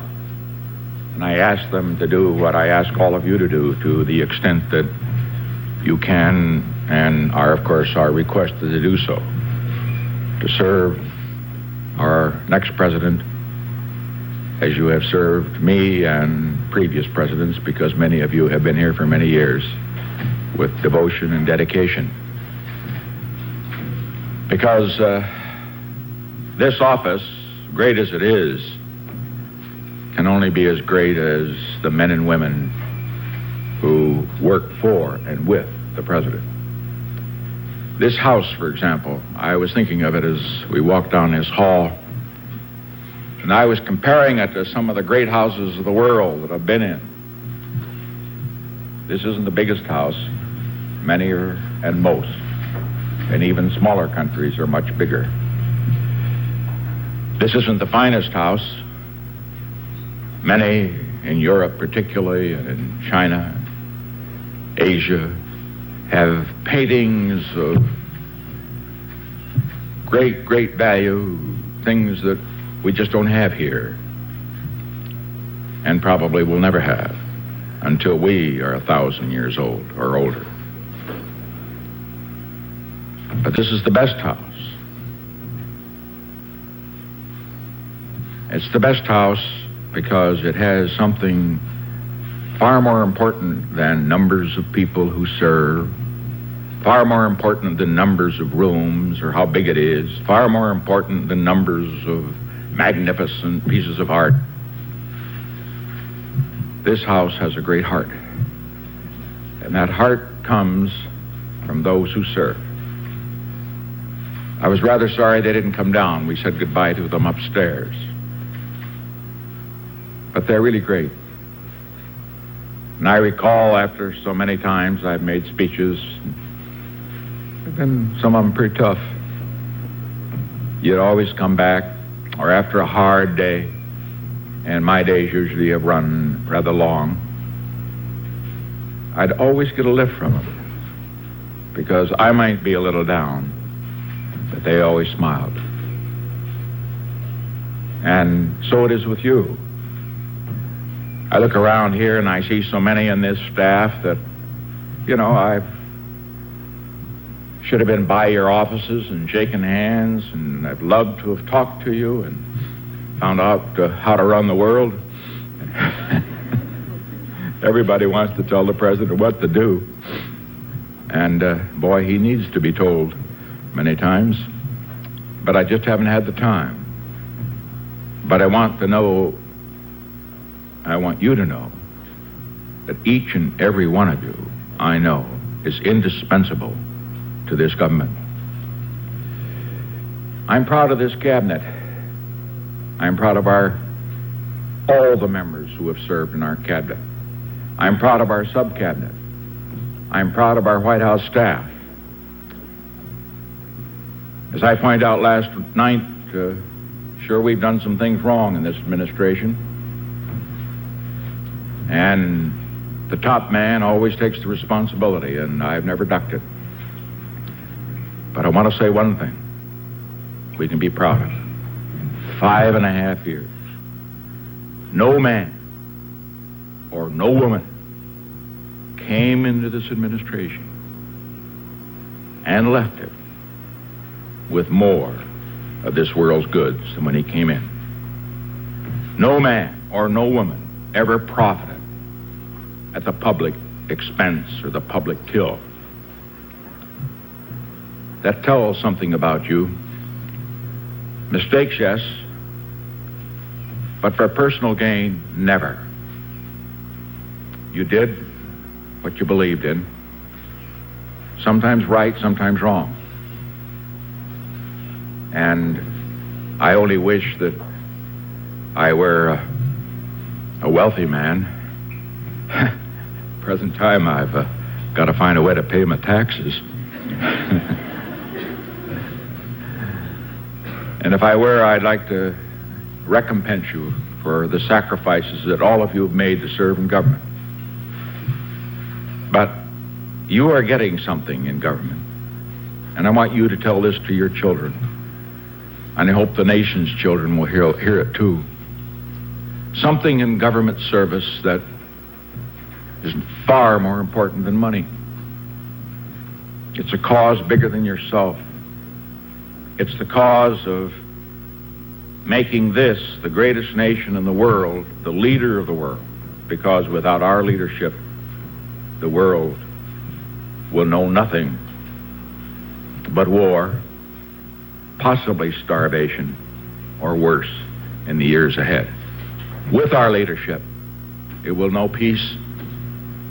It will know plenty. We have been generous, and we will be more generous in the future as we are able to. But most important, we must be strong here, strong in our hearts, strong in our souls, strong in our belief, and strong in our willingness to sacrifice, as you have been willing to sacrifice in a pecuniary way to serve in government. Something else I'd like for you to tell your young people. You know, people often come in and say, what'll I tell my kids? You know, they look at government and it's sort of a rugged life, and they see the mistakes that are made. They get the impression that everybody is here for the purpose of feathering his nest. That's why I made this earlier point. Not in this administration. Not one single man or woman. And I say to them, there are many fine careers. This country needs good farmers, good businessmen, good plumbers, good carpenters. I remember my old man. I think that they would have called him sort of a little man, a common man. He didn't consider himself that way. You know what he was? He was a streetcar motorman first, and then he was a farmer, and then he had a lemon ranch. It was the poorest lemon ranch in California, I can assure you. He sold it before they found oil in it. And then he was a grocer.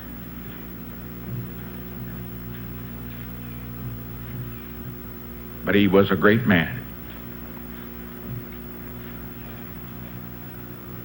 Because he did his job. And every job counts, up to the hilt, regardless of what happened. Nobody will ever write a book, probably, about my mother. Well, I guess all of you would say this about your mother. My mother was a saint.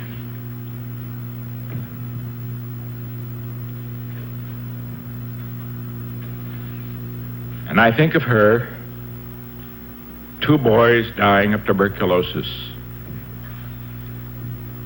nursing 4 others in order that she could take care of my older brother for 3 years in Arizona, and seeing each of them die, and when they died, it was like one of her own. Yes, she will have no books written about her.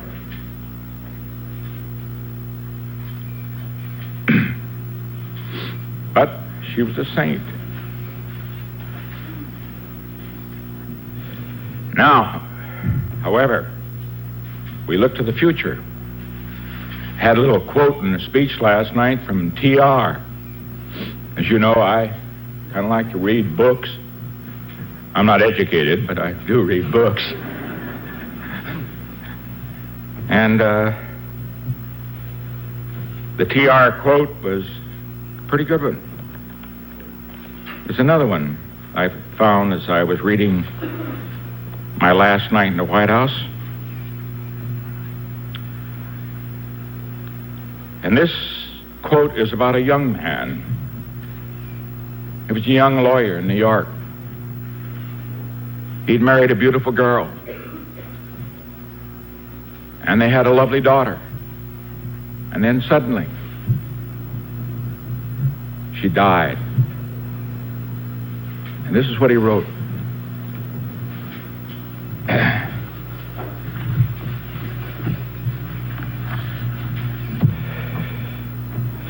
This was in his diary.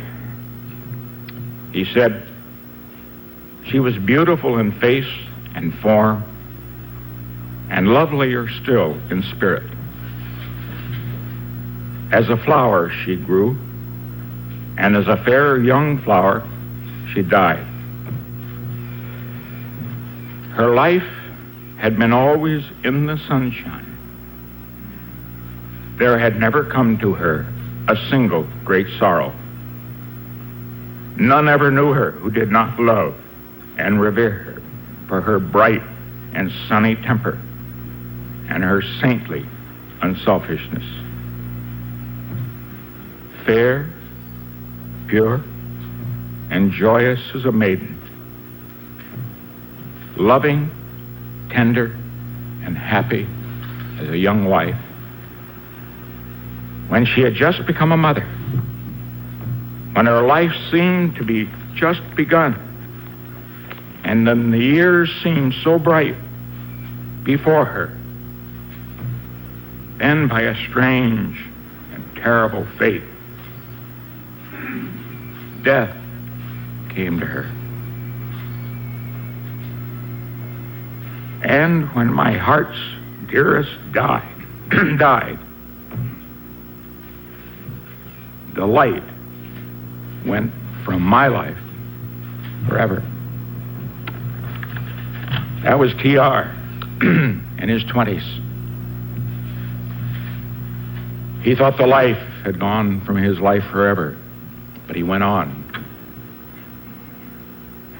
And he not only became president, but as an ex-president, he served his country always in the arena, tempestuous, strong, sometimes wrong, sometimes right, but he was a man.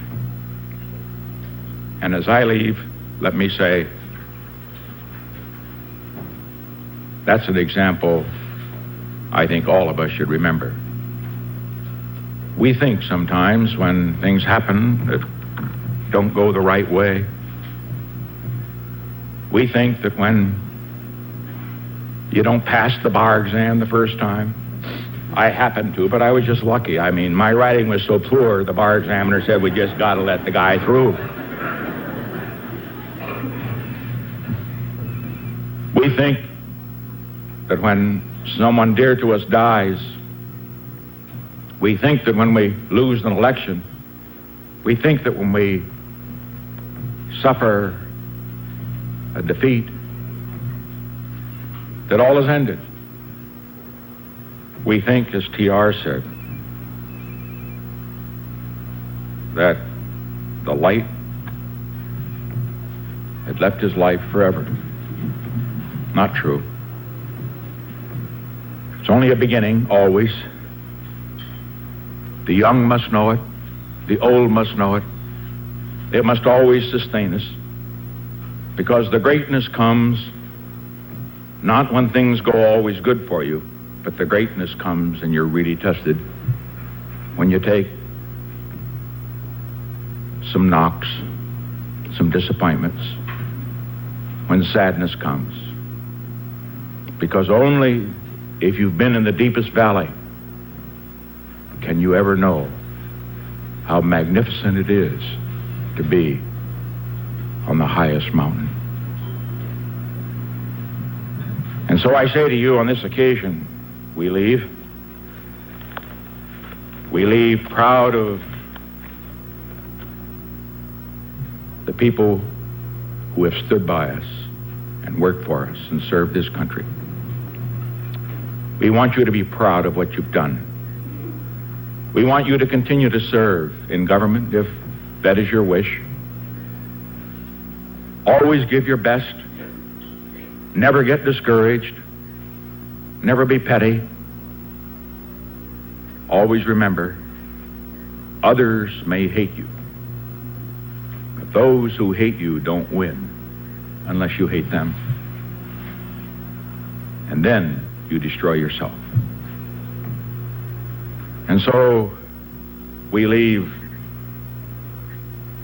with high hopes, in good spirit, and with deep humility, and with very much gratefulness in our hearts. I can only say to each and every one of you, we come from many faiths. We pray perhaps to different gods, but really the same God in a sense. But I want to say for each and every one of you, not only will we always remember you, not only will we always be grateful to you, but always you will be in our hearts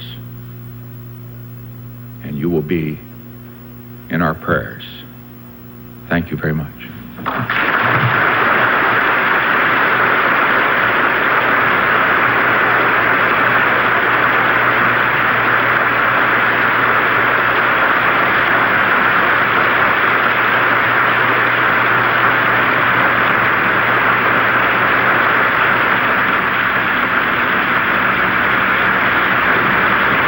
An emotional farewell by President Richard Nixon, spoken with a great deal of emotion and a great deal of warmth. Tears in his eyes, yet obviously with the burden of the presidency off his shoulders. We are now outside on the south lawn of the White House, where in a few moments the president and his family will come out and board a helicopter for a final trip to Andrews Air Force Base, a few miles outside Washington. From there, they will fly aboard Air Force One, named the Spirit of 76 by the President, non-stop to El Toro Marine Air Base in California. And then, again by helicopter, 35 miles to the President's home in San Clemente. We saw quite a different Richard Nixon today, a man who obviously was grief-ridden. For the first time, we saw him put eyeglasses on to read remarks by Theodore Roosevelt when he talked about his first wife who died, and when Mr. Roosevelt said, "The light of my life had left forever." Guest departing now, and he drew a parallel, the president drew a parallel from those remarks to his present situation. Here we see UN Ambassador John Scali walking out, Dean Birch, the president's counselor, George Bush, the chairman of the Republican Party, James St. Clair, the president's lawyer, other members of the White House staff coming out now. The president and his family have gone to, and here we see Rabbi Baruch Korf, one of the president's most vocal supporters, Herbert Stein, the president's economist. Practically everybody in the Nixon administration, along with their wives and their families, here this morning. The president told them that he praised his staff. He said, "Mistakes, yes, you made mistakes, but no personal gain did you make?" He said, "Never." He said, "You did what you believed in, sometimes right, sometimes wrong." He said if he had the money, he would pay them for all the hard work that they had done, but he said he needed money to pay his own taxes. The president talked to them at some length about the virtues and pleasures of government service. He said it's low paid, but there's lots of satisfaction in that. Spoken by a man who's held a variety of government jobs for a quarter of a century. And as I say, in a few moments, down a red carpet, the president will leave the White House for the last time. This is Douglas Kiker, NBC News. Now back to Jim Hartz. Whoops. Now we see the president leaving a bit sooner than we expected, accompanied by Vice President Gerald Ford, who will become the 38th President of the United States at noon today, and his wife, Betty Ford. A guard of honor composed of all members of the military service, escorting Mr. Nixon and Mrs. Nixon down a red carpet.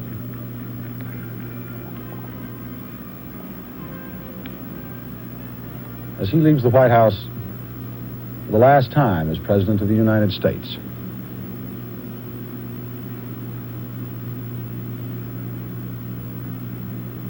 A very emotional farewell address to members of the staff, members of his cabinet, tears filling his eyes, his voice breaking occasionally. None of the formal posture that we ever saw the president display when he was performing official functions of office, shaking hands with his son-in-law, David Eisenhower.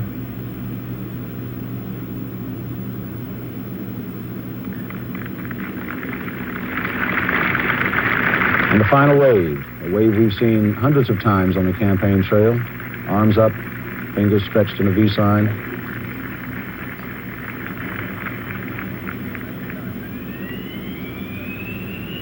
Mr. and Mrs. Ford standing by as we hear the turbo engines of this helicopter wind up. As I say, the president will fly from here to Andrews Air Force Base, only a short distance away, a matter of minutes.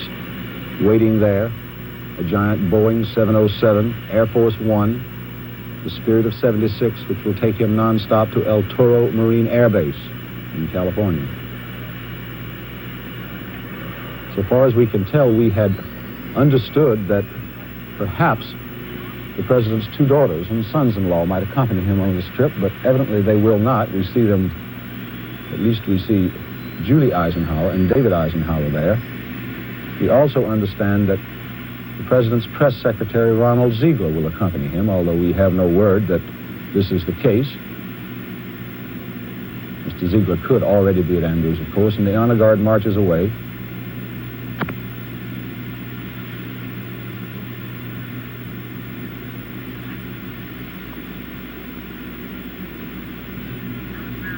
And here we see the president's longtime faithful secretary, really a chief administrative assistant in a lot of ways, and a member of the Nixon family, Rosemary Woods, watching her boss leave the White House.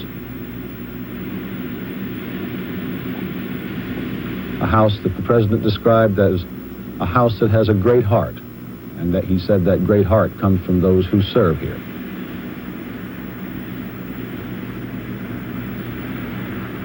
Mr. and Mrs. Nixon, before coming down to bid farewell to members of the White House staff and the cabinet, Mr. Nixon said that he and she first said goodbye to the servants in the White House, many of whom have worked there for as long as Mr. Nixon has been in the federal government service, a quarter of a century, even longer.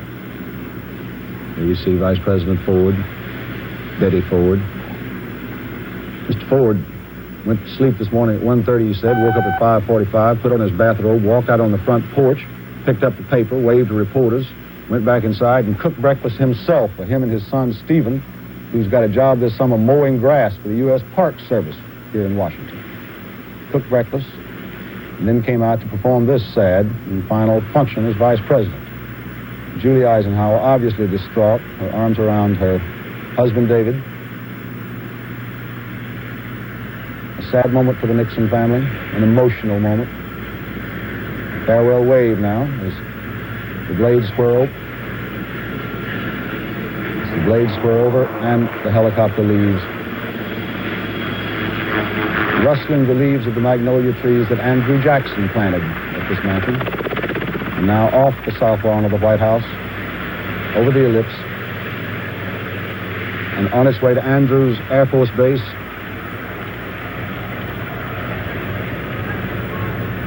A trip that will take only a few minutes, and then on to California.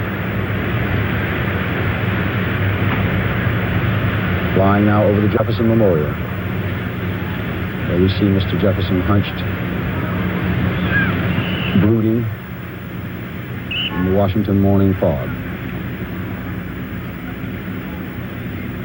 I got it. And so, Richard M. Nixon, 37th President of the United States, in a warm, emotional farewell to members of his cabinet, members of his staff, has left the White House for the last time as president to fly home to California, to San Clemente, to rest and ponder his future. This is Douglas Kiker, NBC News. Now back to Jim Hartz. 20 seconds. Thank you, Doug. We're going to switch out to Andrews Air Force Base in a moment or two to catch the president's arrival there aboard the helicopter and also his departure to California. But first, we are going to pause for station identification.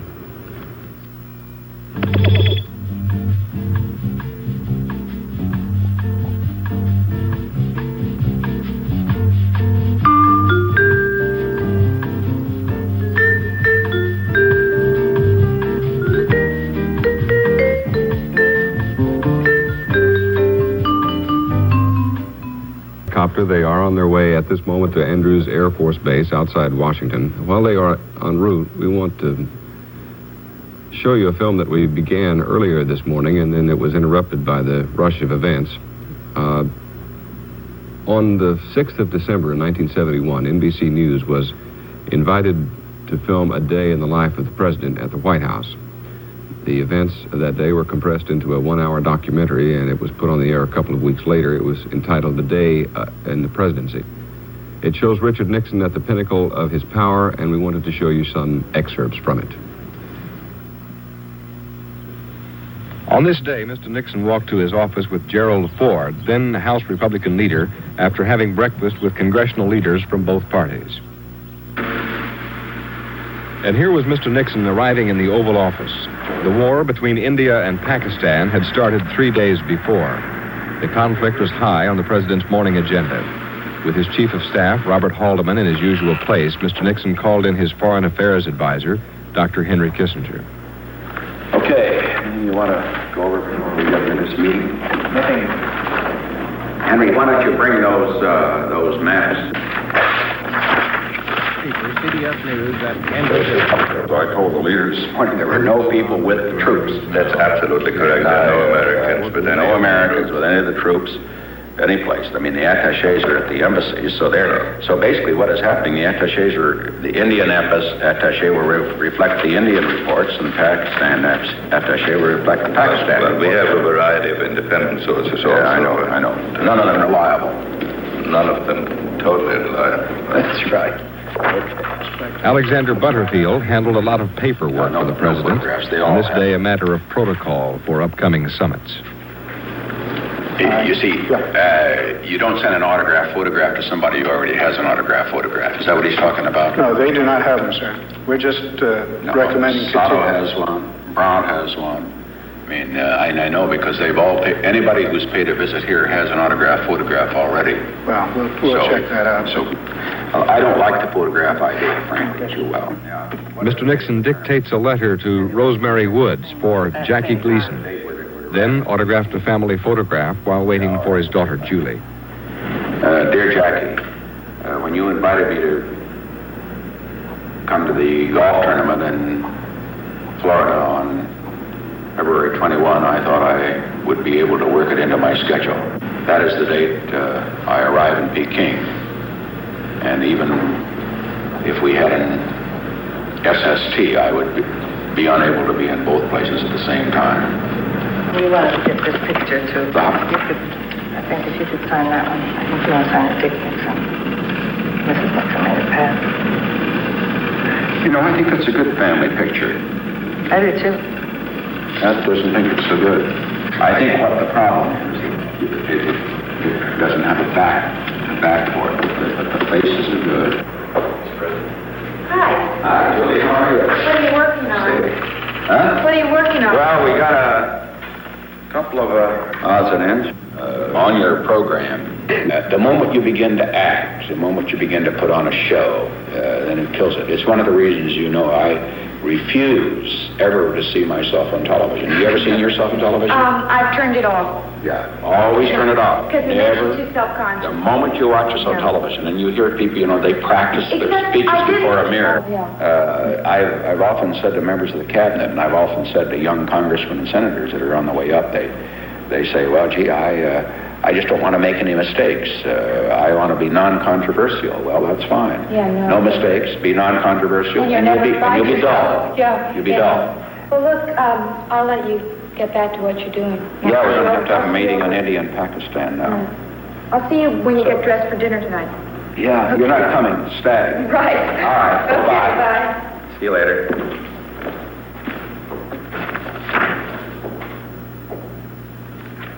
Drug control was the subject of a meeting in the Oval Office, attended, among others, by Secretary of the Treasury George Shultz, John Ehrlichman, and Egil Krogh.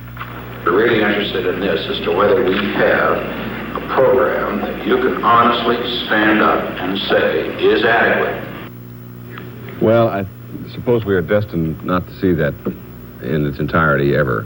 We're going to switch out to Andrews Air Force Base, where Robert Goralski is standing by. The president is just now arriving.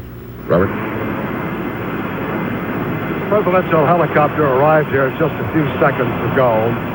It is parking about 25 to 30 feet away from Air Force One, the Spirit of 71. This is the presidential helicopter. President in the compartment directly behind the rotor shaft. Rotor blades now coming to a halt. One of the Army crewmen gets out.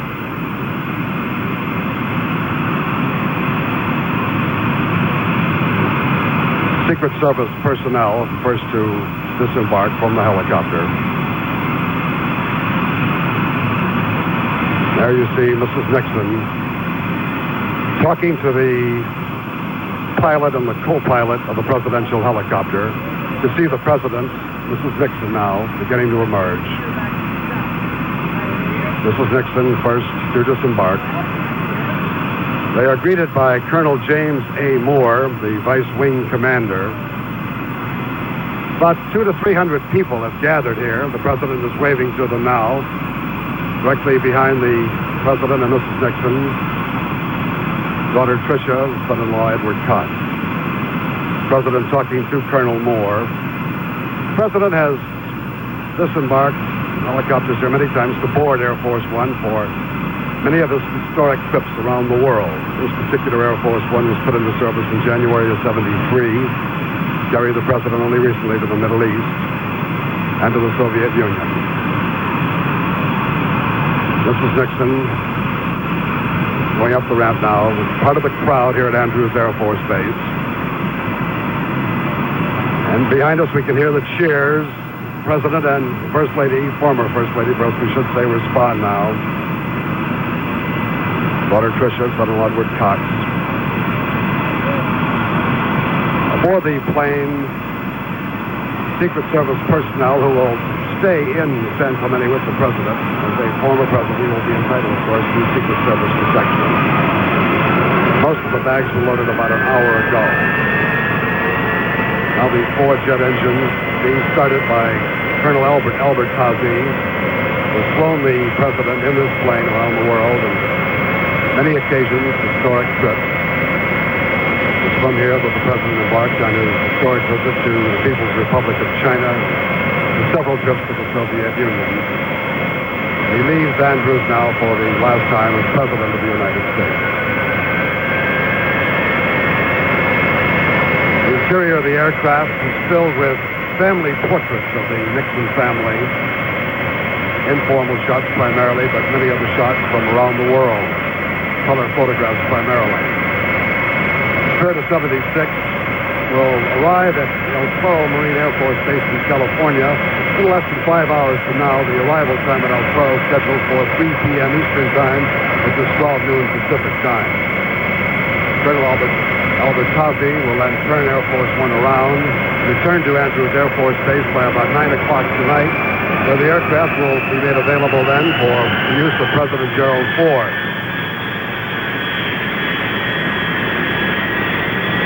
The extreme right of the screen, you can see the seal of the President of the United States.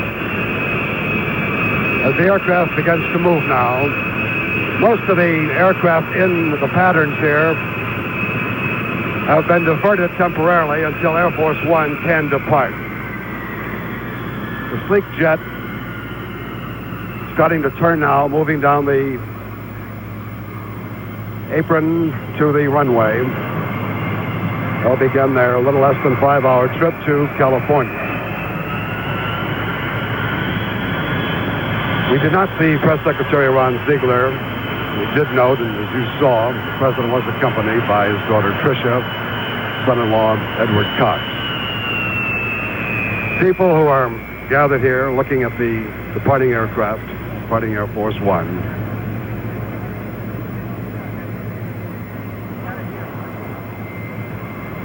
Overcast day at Andrews Air Force Base. The sun barely managing to peek through some of the overlay of clouds that we've had since early this morning. These are other planes of the Special MATS Squadron.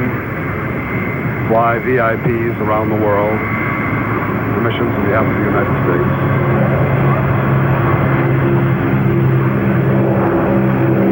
A minute or so before the aircraft taxis out to the end of the runway. Actual people looking on as we see the general scene here at Andrews Air Force Base now. Air Force One moving to the north.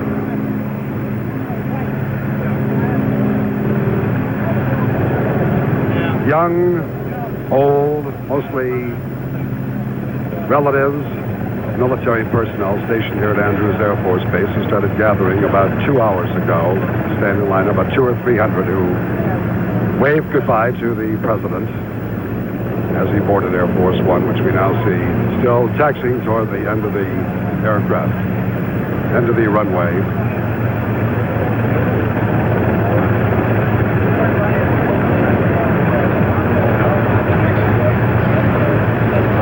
It's generally a small crowd that arrives here at Andrews Air Force Base when the president is known to be arriving or departing. Many of the personnel live here at Andrews Air Force Base.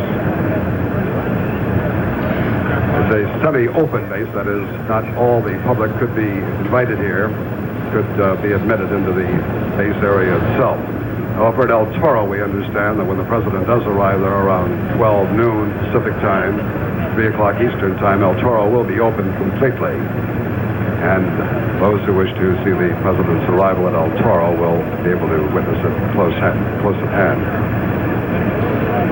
Bob, it's Barbara Walters. The president... Air Force One still taxiing, moving out to the north-south runway. Colonel Albert Albertas, he has been the president's personal pilot throughout the 5.5 years of Mr. Nixon's administration.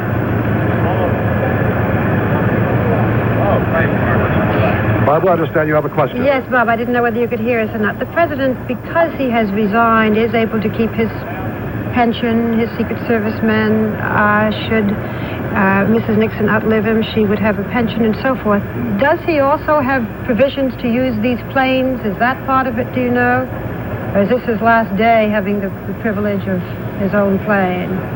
Part of the perquisites of being a former president would be government transportation. The presidents would not necessarily have access to these particular aircraft, but generally transportation of any kind is accorded a former president of the United States. Do you know who was on that plane with him? We had heard about Ron Ziegler. You mentioned that he was not there. Perhaps he went in advance. Are there any other people besides Secret Service men and the immediate family? We only saw personal staff. We did not see Ron Ziegler. However, we were looking at the forward portion of the aircraft when the president was boarding. There is a rear door, which many of them do get aboard for. There's Air Force One now, lifting off the Andrews Air Force base runway, beginning the 3,000-mile flight, which will take a little less than 5 hours, to the El Toro Marine Air Base in California. Mr. Nixon's farewell to the national capital area. Plane lifting off, gaining altitude for the non-stop flight to El Toro, which has been the customary arrival point in California when the president stays at San Clemente.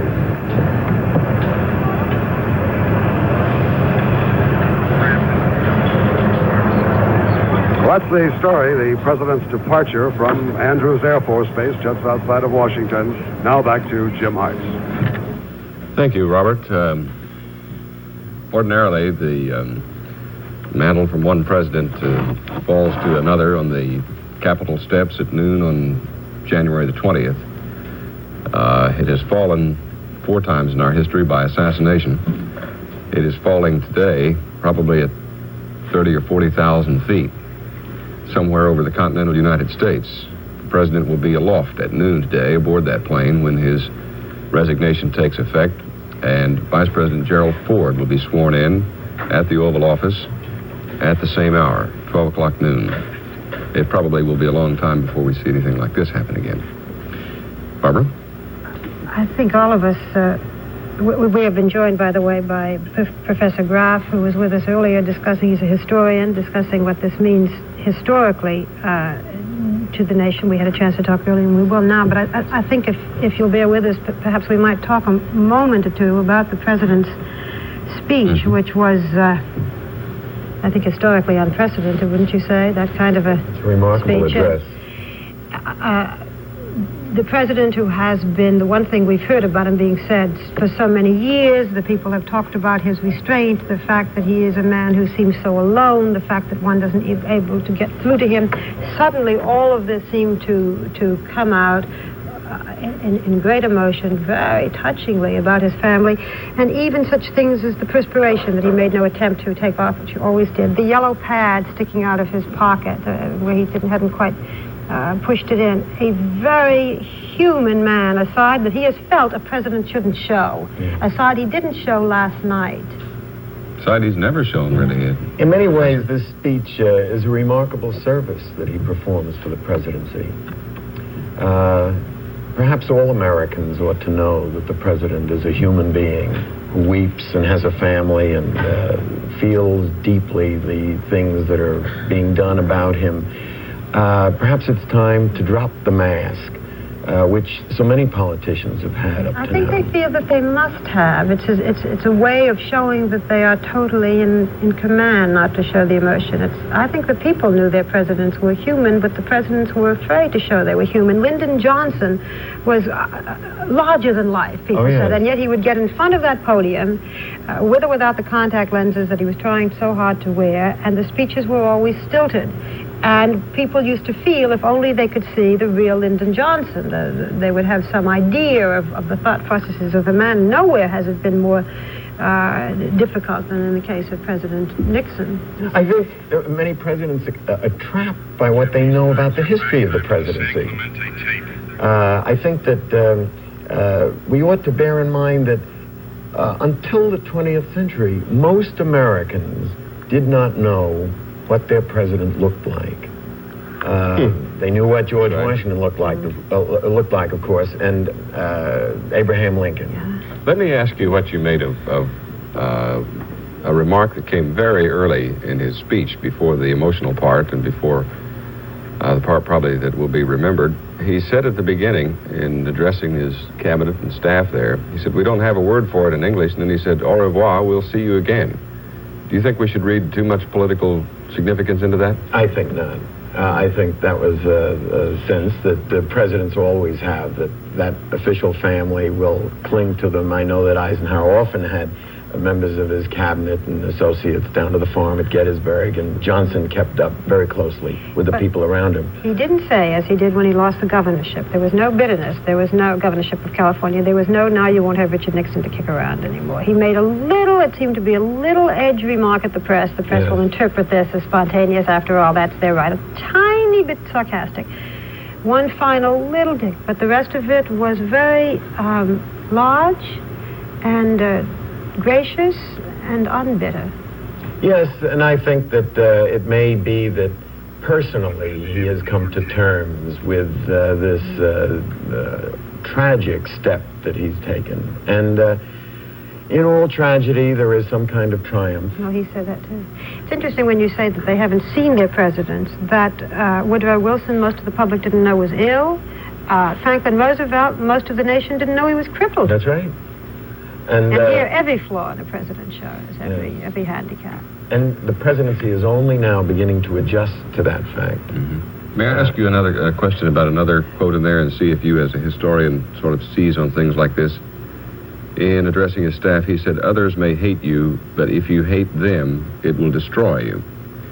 Was he saying, in effect, that that's what destroyed him, that he got to the point where he hated his opponents? I think he's talking about what comes from here on, that he's not going to be destroyed by what has happened to him, that he will be a man. But you think it's a good thing. I think what's interesting is that you think it's a good thing to show emotion, whereas in the past we've always felt that a man, doesn't show the emotion. Jacqueline Kennedy went through a funeral with no tears, and people said how wonderful. Yes. Well, this is very Anglo-Saxon. The great figures of Mediterranean history have wept in public, and there are so many illustrations in literature and in politics. Perhaps we're adapting to the fact that we're a nation of many ethnic groups and acquiring some of the advantages of the non-Anglo-Saxon groups. Professor Henry Graff, thank you very much for being here with us this morning. Professor Graff of Columbia University, an expert on the history of the presidency in this country. One final note or two here. President Nixon is on his way to San Clemente, and he probably will receive a different kind of welcome than the one when he moved there 5 years ago. We have a film report.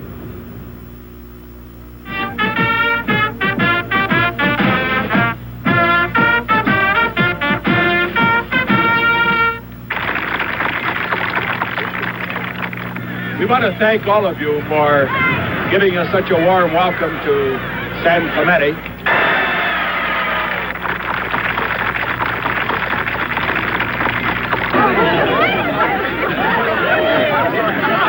It was just 5 years ago, August 1969. President Nixon arrived to spend his first month-long working vacation at San Clemente. For Richard and Pat Nixon, San Clemente was the realization of a lifelong dream, a place of pride and power. Now the gate at San Clemente is closed. It will swing open today for the return of Richard Nixon, private citizen. Since the excitement of the first year, townfolk have taken their famous neighbor pretty much for granted, and it's business as usual in downtown San Clemente. But the troubles of Richard Nixon are on everybody's mind. I feel like he let the country down. Do you think there'll be a change now? Oh, I certainly hope so. Think it'll be a change for the better? Well, it couldn't get any worse. There's a lot of people that thinks that the president is really kind of getting the shaft, so to speak. This is a very Nixon community here, and they've always backed him all the way along, and I just feel that since he's done his duty and he's done a good job, that he should retire and be perfectly content as a citizen again. What impact do you think the resignation will have on this community where he's been living? No, I don't think it'll have any effect. It didn't have much effect on the community when he came, and I think that it'll have very little when he leaves. We used to put the banners out, you know, each time he came, welcome Nixon, but we haven't done that for about 3 years, I guess. Now the San Clemente estate becomes nothing more than the Nixon family's private home, and this town loses its status as an international dateline and alternate capital of one of the world's superpowers. Saul Halpert, NBC News, San Clemente, California. Moments left here. Barbara, do you have a final thought?